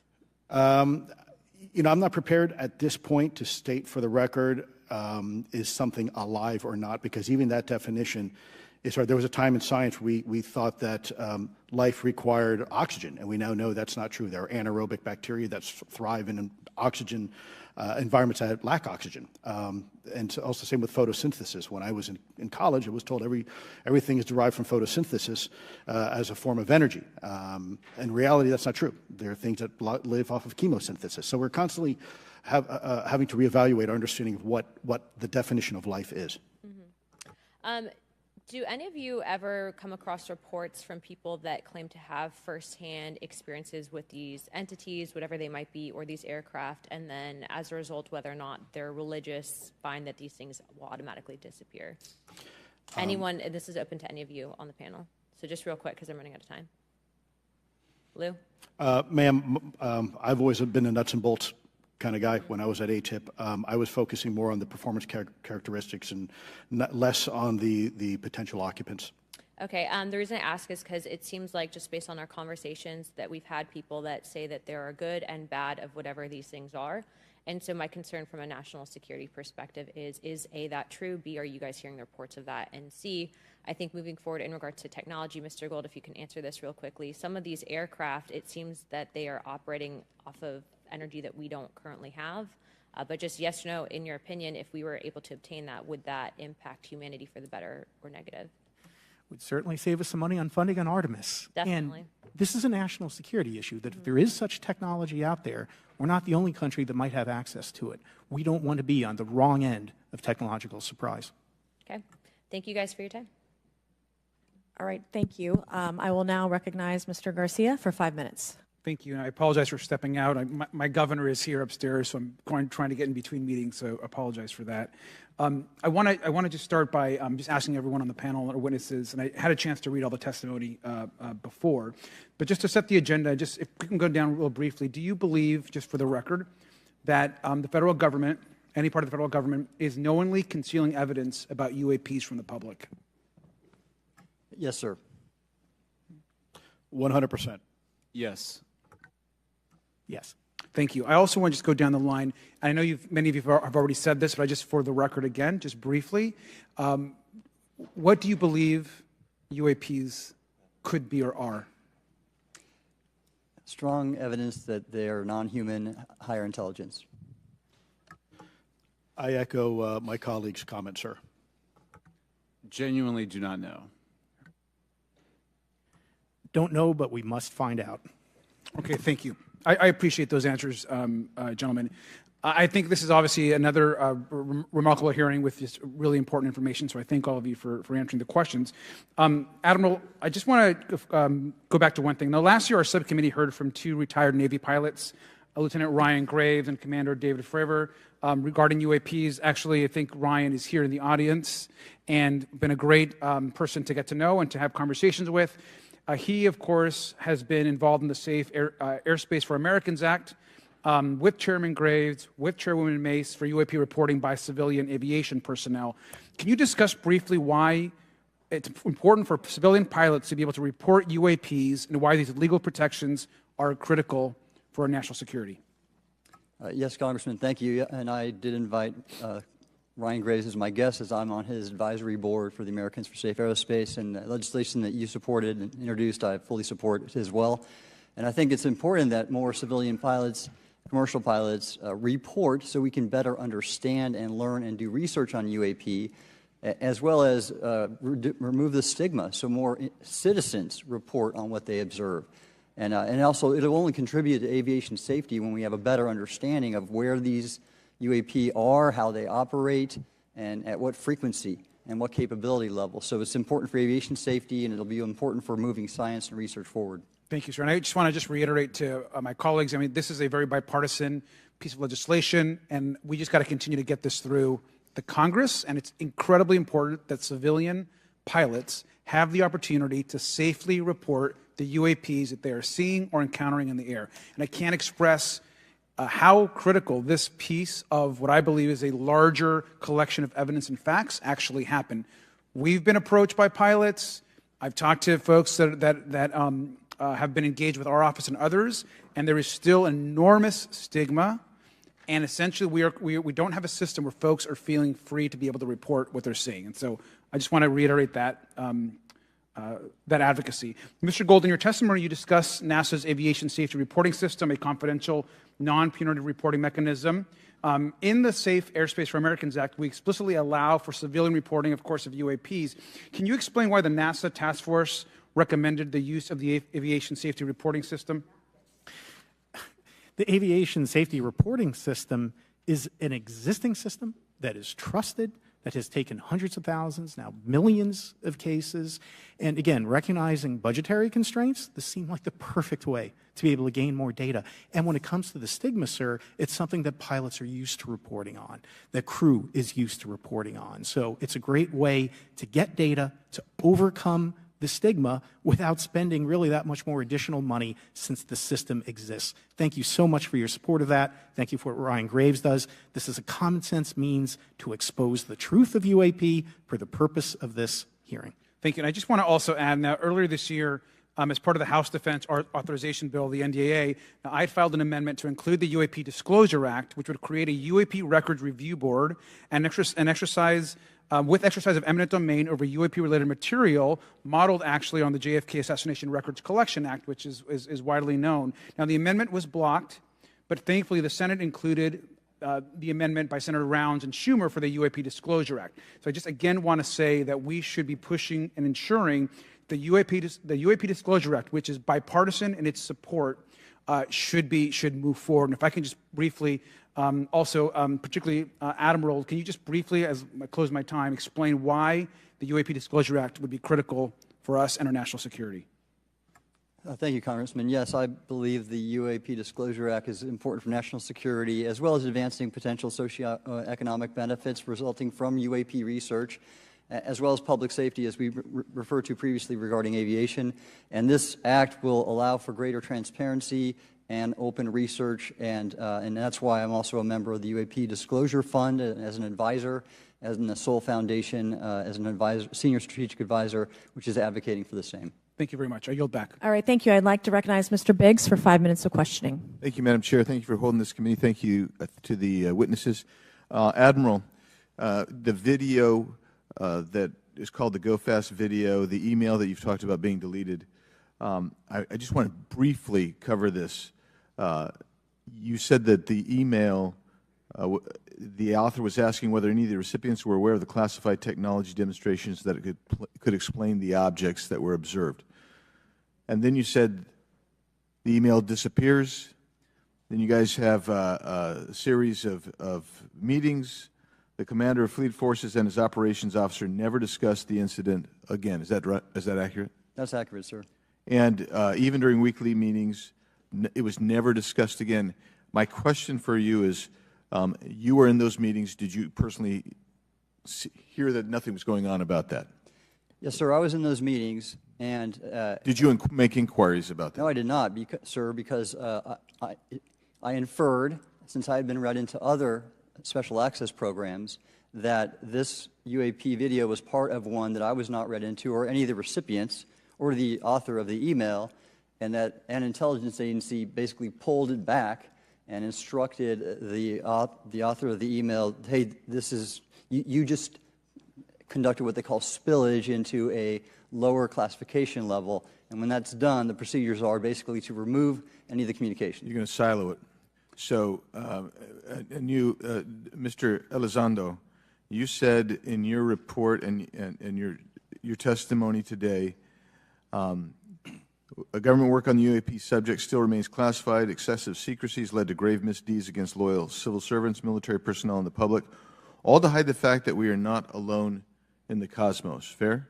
Yes, sir. All right. And all of you, and Mr. Shellenberger, by the way, I've read several of your books, Mr. Shellenberger, excellent stuff. Thank you. What I would say, too, is you were asked about the veracity of the author of this report. You comfortable with the veracity? Yes. Okay. And then, and I'll get to you in a second, Mr. Gold. We'll talk about Kuhnian and Lakatoshian scientific advancement and how we're obviating that through these processes. But we'll get to that in a sec. Because what I want to really get to is the ultimate question really becomes this. For what purpose is the federal government overclassifying, because that's what they're doing, they're overclassifying, and forbidding the public for getting access to this? And if you know, if you have an explanation, I'm curious, because I know what I've been told. I just want to know from your perspective, why do they overclassify? Mr. Elizondo, you look like you're finger on the button, ready to go. Yes, sir. Forgive me. I think there's several reasons. I think at the time when this reality became evident to the U.S. government, we were in the middle of a Cold War with then Soviet Union, and we did not want to tip our hands to what our knowledge base was on this topic. We did not want to broadcast that to Cold War's long over. It is, sir. It is, sir. There's also then the philosophical argument that the Department of Defense and the intelligence community is solution-oriented. And when you don't have answers, it's a really tough spot to be in. It's easier to be quiet and suppressed than if you don't have the answer. Indeed, sir. In fact, there's a very real example when we built the U-2 spy plane and flew it over then Russia, and we're taking reconnaissance. And when we first started flying the aircraft, it flew so high and so fast we thought they weren't tracking us. In reality, they were tracking every flight.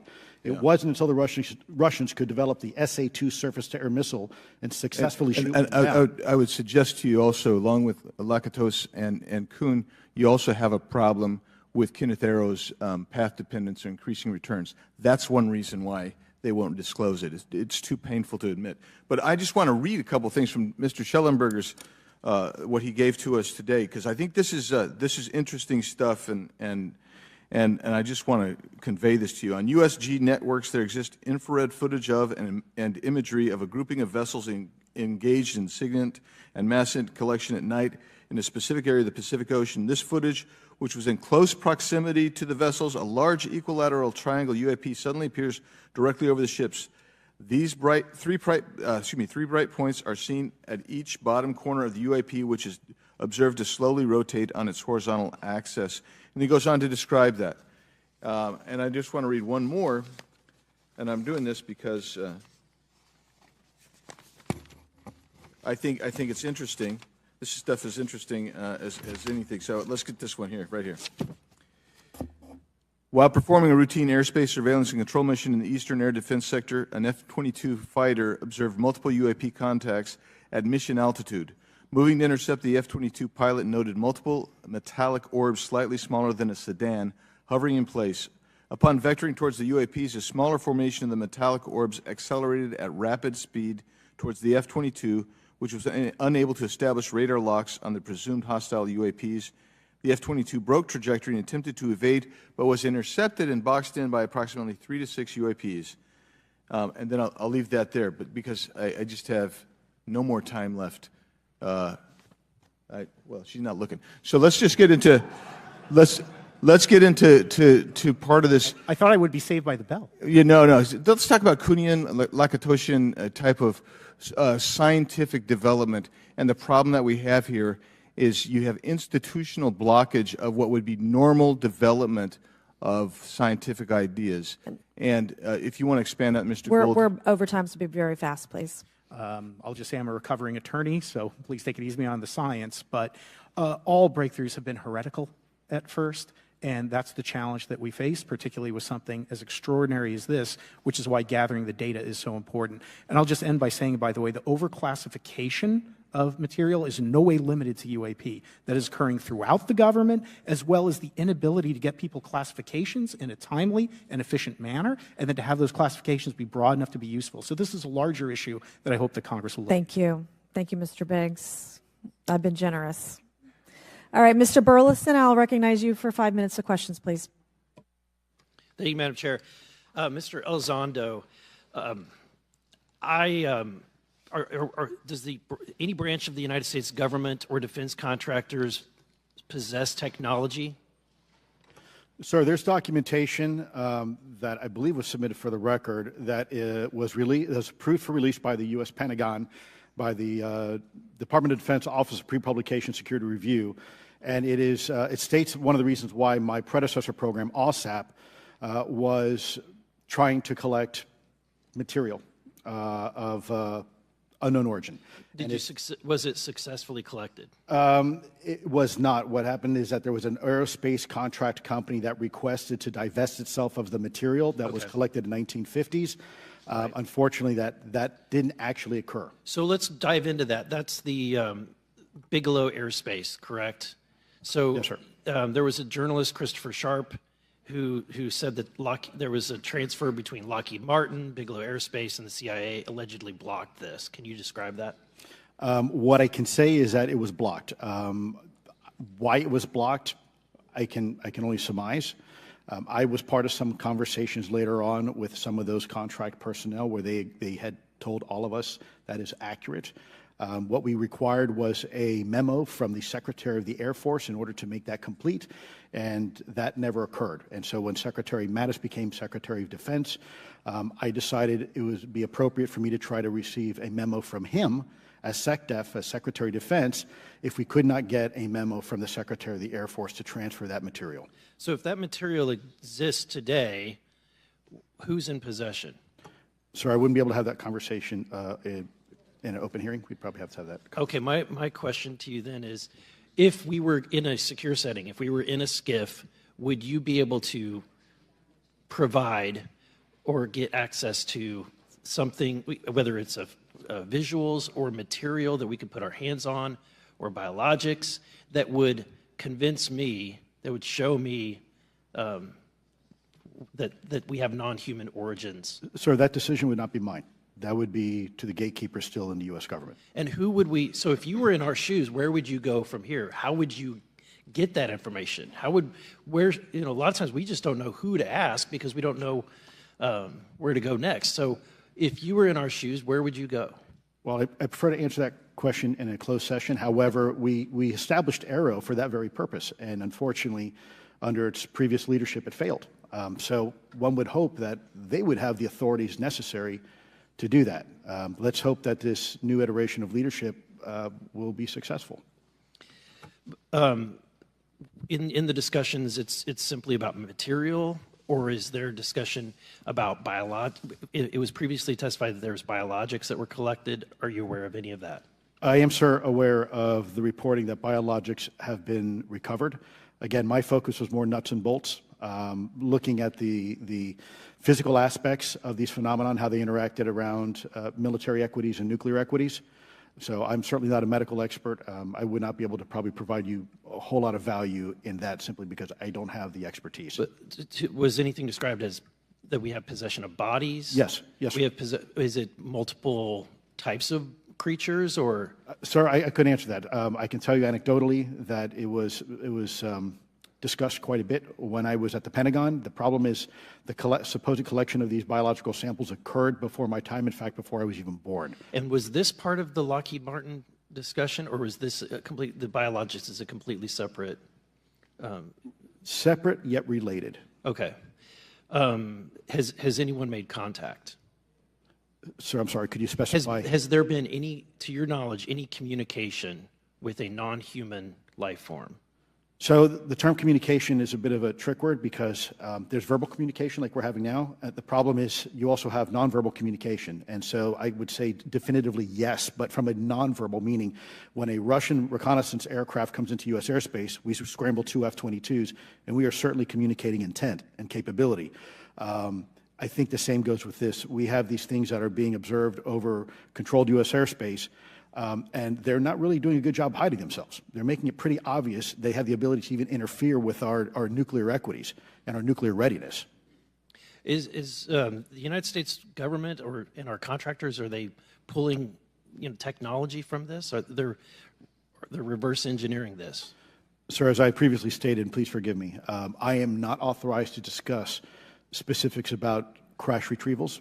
I signed documentation with the U.S. government. What I can say was, after a very thorough review process by the Pentagon, what I wrote about. And that was my limit, unfortunately, that I was given. Thank you. Yes, sir. Thank you. I would like to recognize Mr. Timmons for 5 minutes of questioning.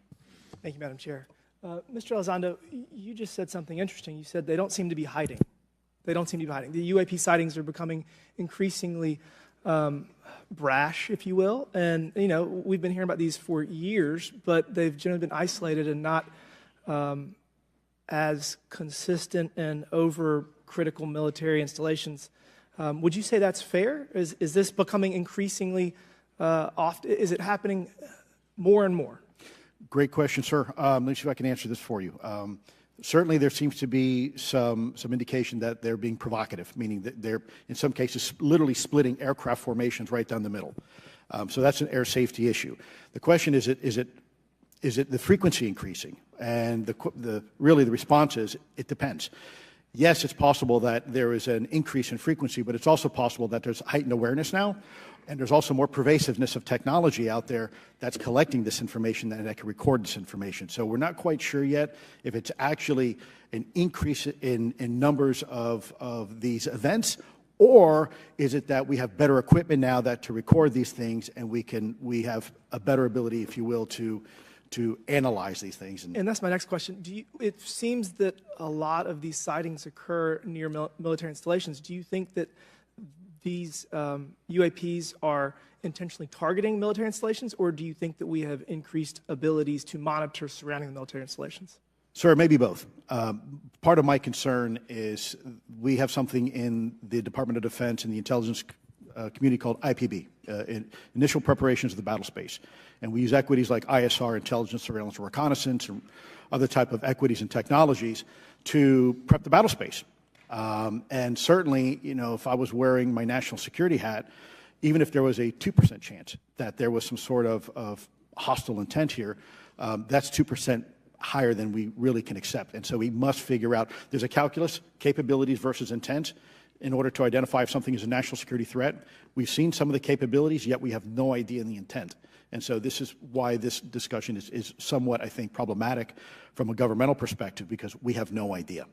Sure, thank you. Mr. Shellenberger, you're particularly familiar with the Langley Air Force Base incident a year ago? Are you familiar? Just from what I read in the Just news. from what you've read? Yeah.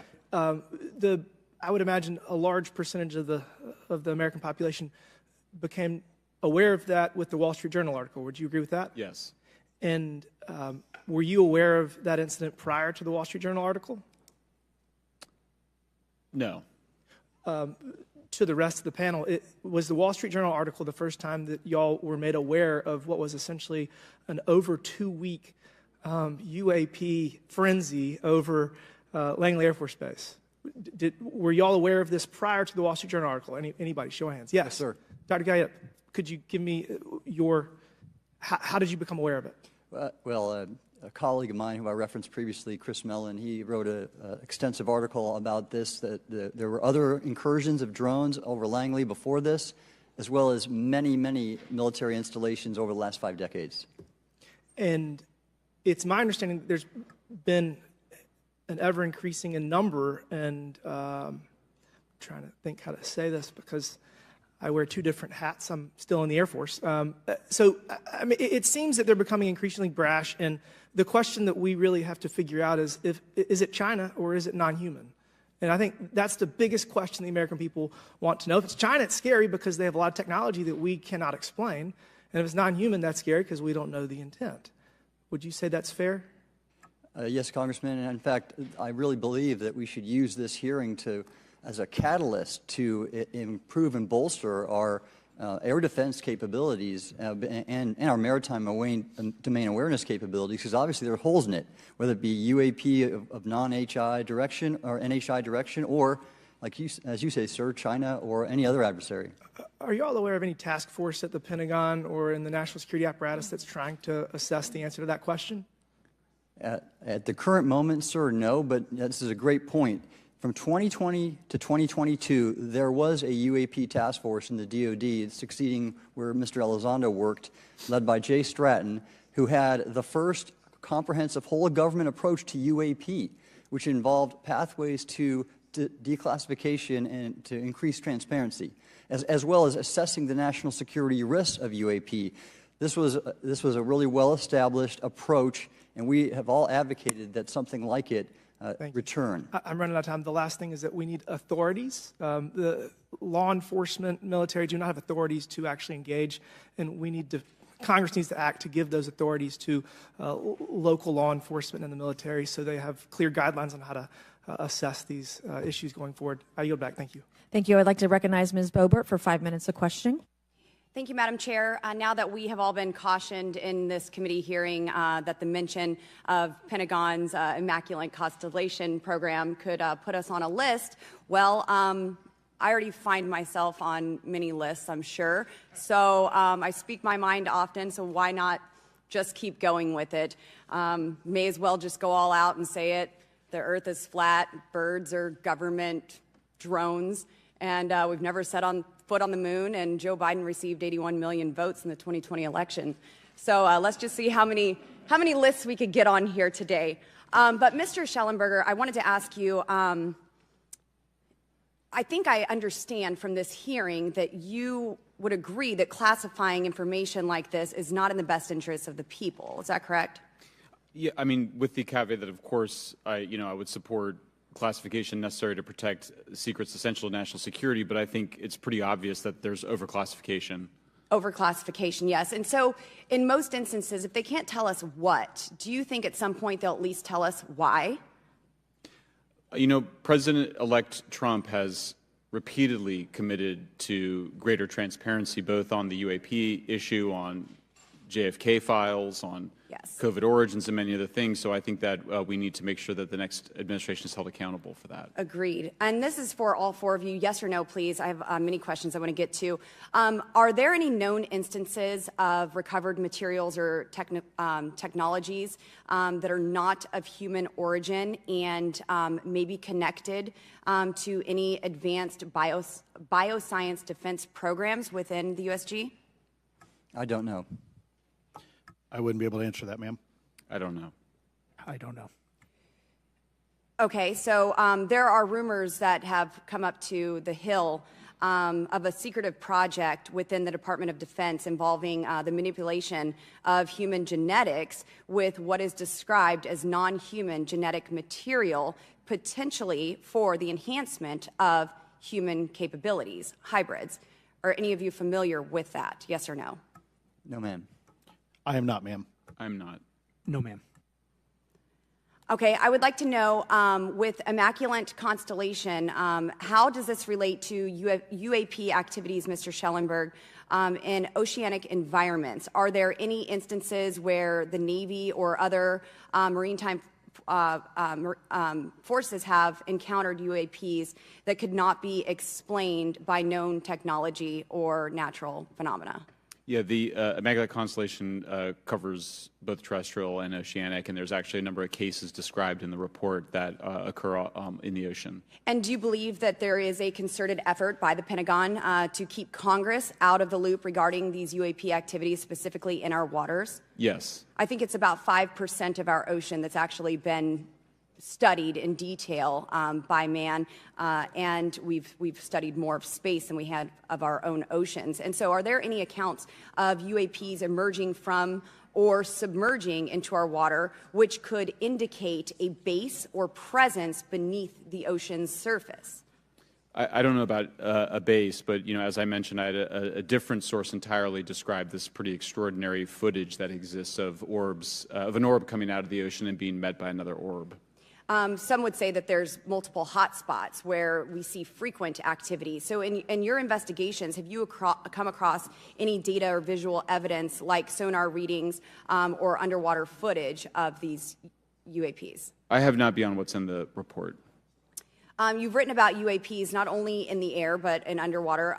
Are there any specifics on what you've learned about the UAP activity in our oceans? Particularly, have you spoken with sources who have provided any evidence or eyewitness accounts of these UAPs interacting with our naval forces or being detected by our underwater surveillance systems?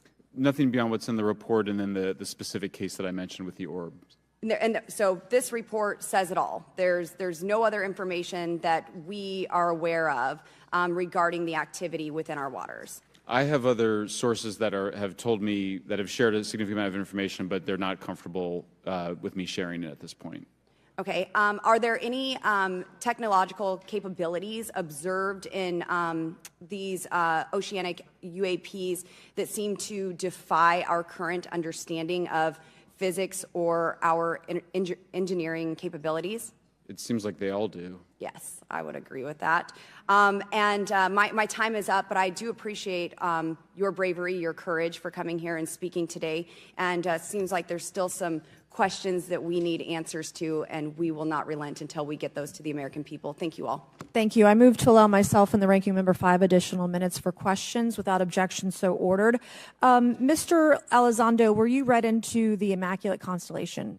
program? I would not be authorized to confirm nor deny the existence of any ongoing or past program, especially as it relates to a special access program, either by name or trigraph.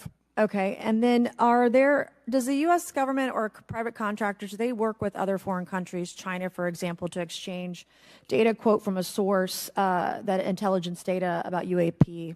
Let me see if I can answer that a little bit more generally, ma'am, if I may. We do have foreign material exploitation programs. That is something that is widely known, and that term itself is unclassified. How exactly that works becomes a bit sensitive. A discussion we could certainly have in a closed session if you like. We do work with international partners and allies quite often, not just in military exercises and workups, but in other intelligence efforts as well. In terms of material that's given to private contractors, is certain material given to certain contractors because of their experience? So, for example, if it's related to submerged and undersea propulsion, would it go to a general contractor like General Dynamics? Yes, ma'am, absolutely correct. Different contractors have different levels of expertise. What's Lockheed's expertise? Aerospace, ma'am. In the UAP space, that's all that they wouldn't do submerged? No, I didn't say that, ma'am. Okay. Lockheed Martin and others do quite a bit of work both in our atmosphere, in space, and even underwater. There are certain efforts to.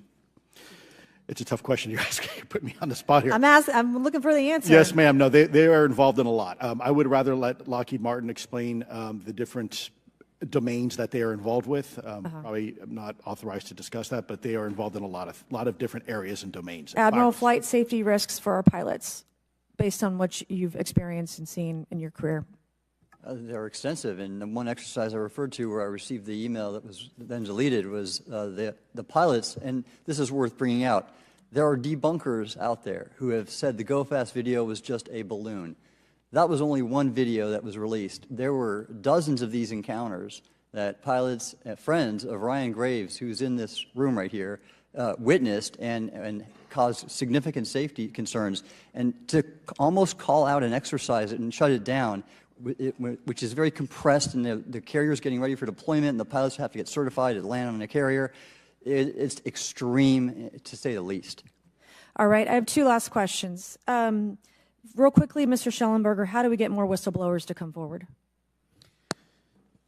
Well, this hearing is very important, and obviously, I can't encourage whistleblowers to obtain information, but I can guarantee that I will protect them and go to prison to protect their identities if they come to me. Yes, sir. Okay, my last question. The first hearing we had on this, I'd never been briefed on UAPs or what they were, biologics, non-human, et cetera.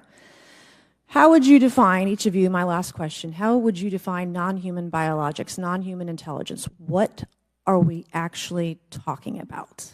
Admiral, and we'll go down the line. I don't think it's a stretch when you look at the diversity of life on this planet and the size of this universe to think that there would be more diverse, higher order, non-human intelligences throughout the universe, and that's probably what's visiting us. I would take the scientific approach. The definition would be the ability to react to a stimulus in a manner that requires an intellectual thought process. I just don't know.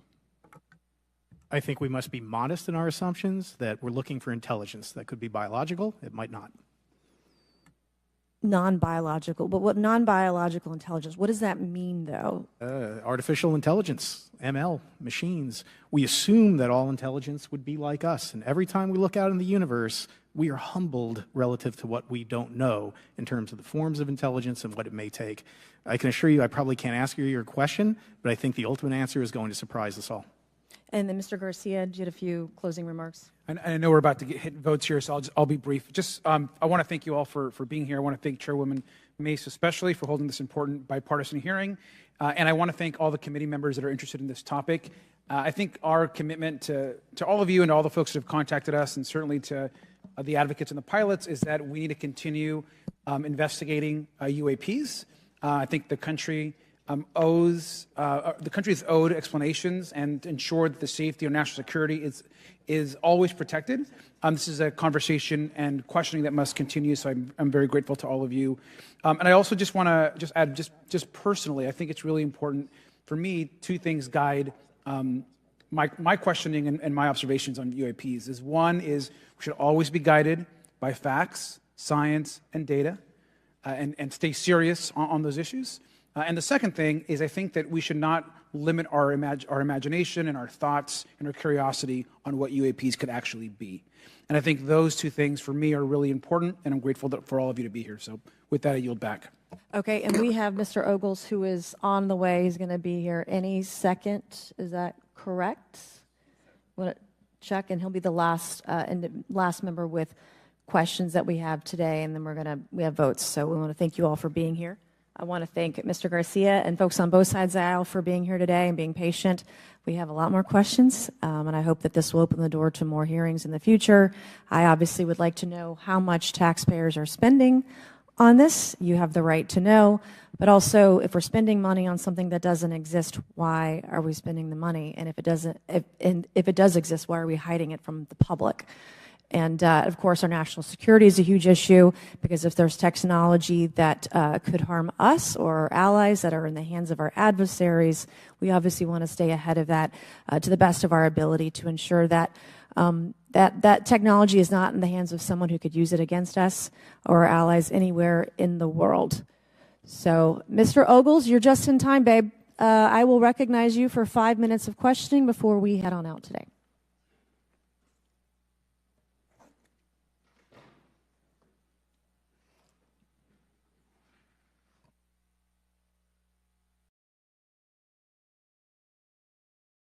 Well, thank you all for being here, and Madam Chairwoman, I'm out of breath because I sprinted to get here, but this is an important hearing. I think we all know that there's something going on. Mr. Elizondo, based on your knowledge of UAP sightings, do you believe it's fair to say that they are especially common near nuclear sites? Yes, sir. Mr. Congressman, I absolutely am convinced of that, as are my colleagues inside the government. And the reason why I pose that question, and this has been one of my talking points from the beginning, is, Oak Ridge is in Tennessee. The so-called weather balloon that drifted, that we now know was controlled, it passed near Oak Ridge. It obviously is a sensitive site, both of interest to our adversaries and to whatever else this is. Because we know that at military installations, at sensitive locations, such as nuclear facilities, that we're seeing this take place. So the question is what is it? Do you believe they've caused an irregular activity, and why might they be interested in those sites? Sir, in some cases, it's actually regular activity. You'd be surprised. There's actually documentation right now that's been submitted. It's not just Oak Ridge. It's Savannah River site, SRS. It's also Los Alamos. A lot of our sensitive R&D locations appear to be under some sort of surveillance and monitoring. Why? Well, because a lot of innovation comes out of those areas, a lot of new technologies, a lot of, if you will, disruptive technologies that we use for our national defense originates out of those locations, and advanced concepts in physics as well. So if I was doing any type of reconnaissance, even on a foreign adversary, that's a great target to start with. Sure, and again, this has been one of my talking points. I do have questions. What role might the Department of Energy or its subsidiaries or affiliates have in this type of technology, or possessing this type of technology, whether it's ours or others? Mr. Gallaudet, I think your testimony has been pretty clear, but would you please reiterate that do you believe UAPs pose a threat to pilots? Excuse me. Yes, sir. Absolutely. They were threatening Navy pilots during the exercise that I was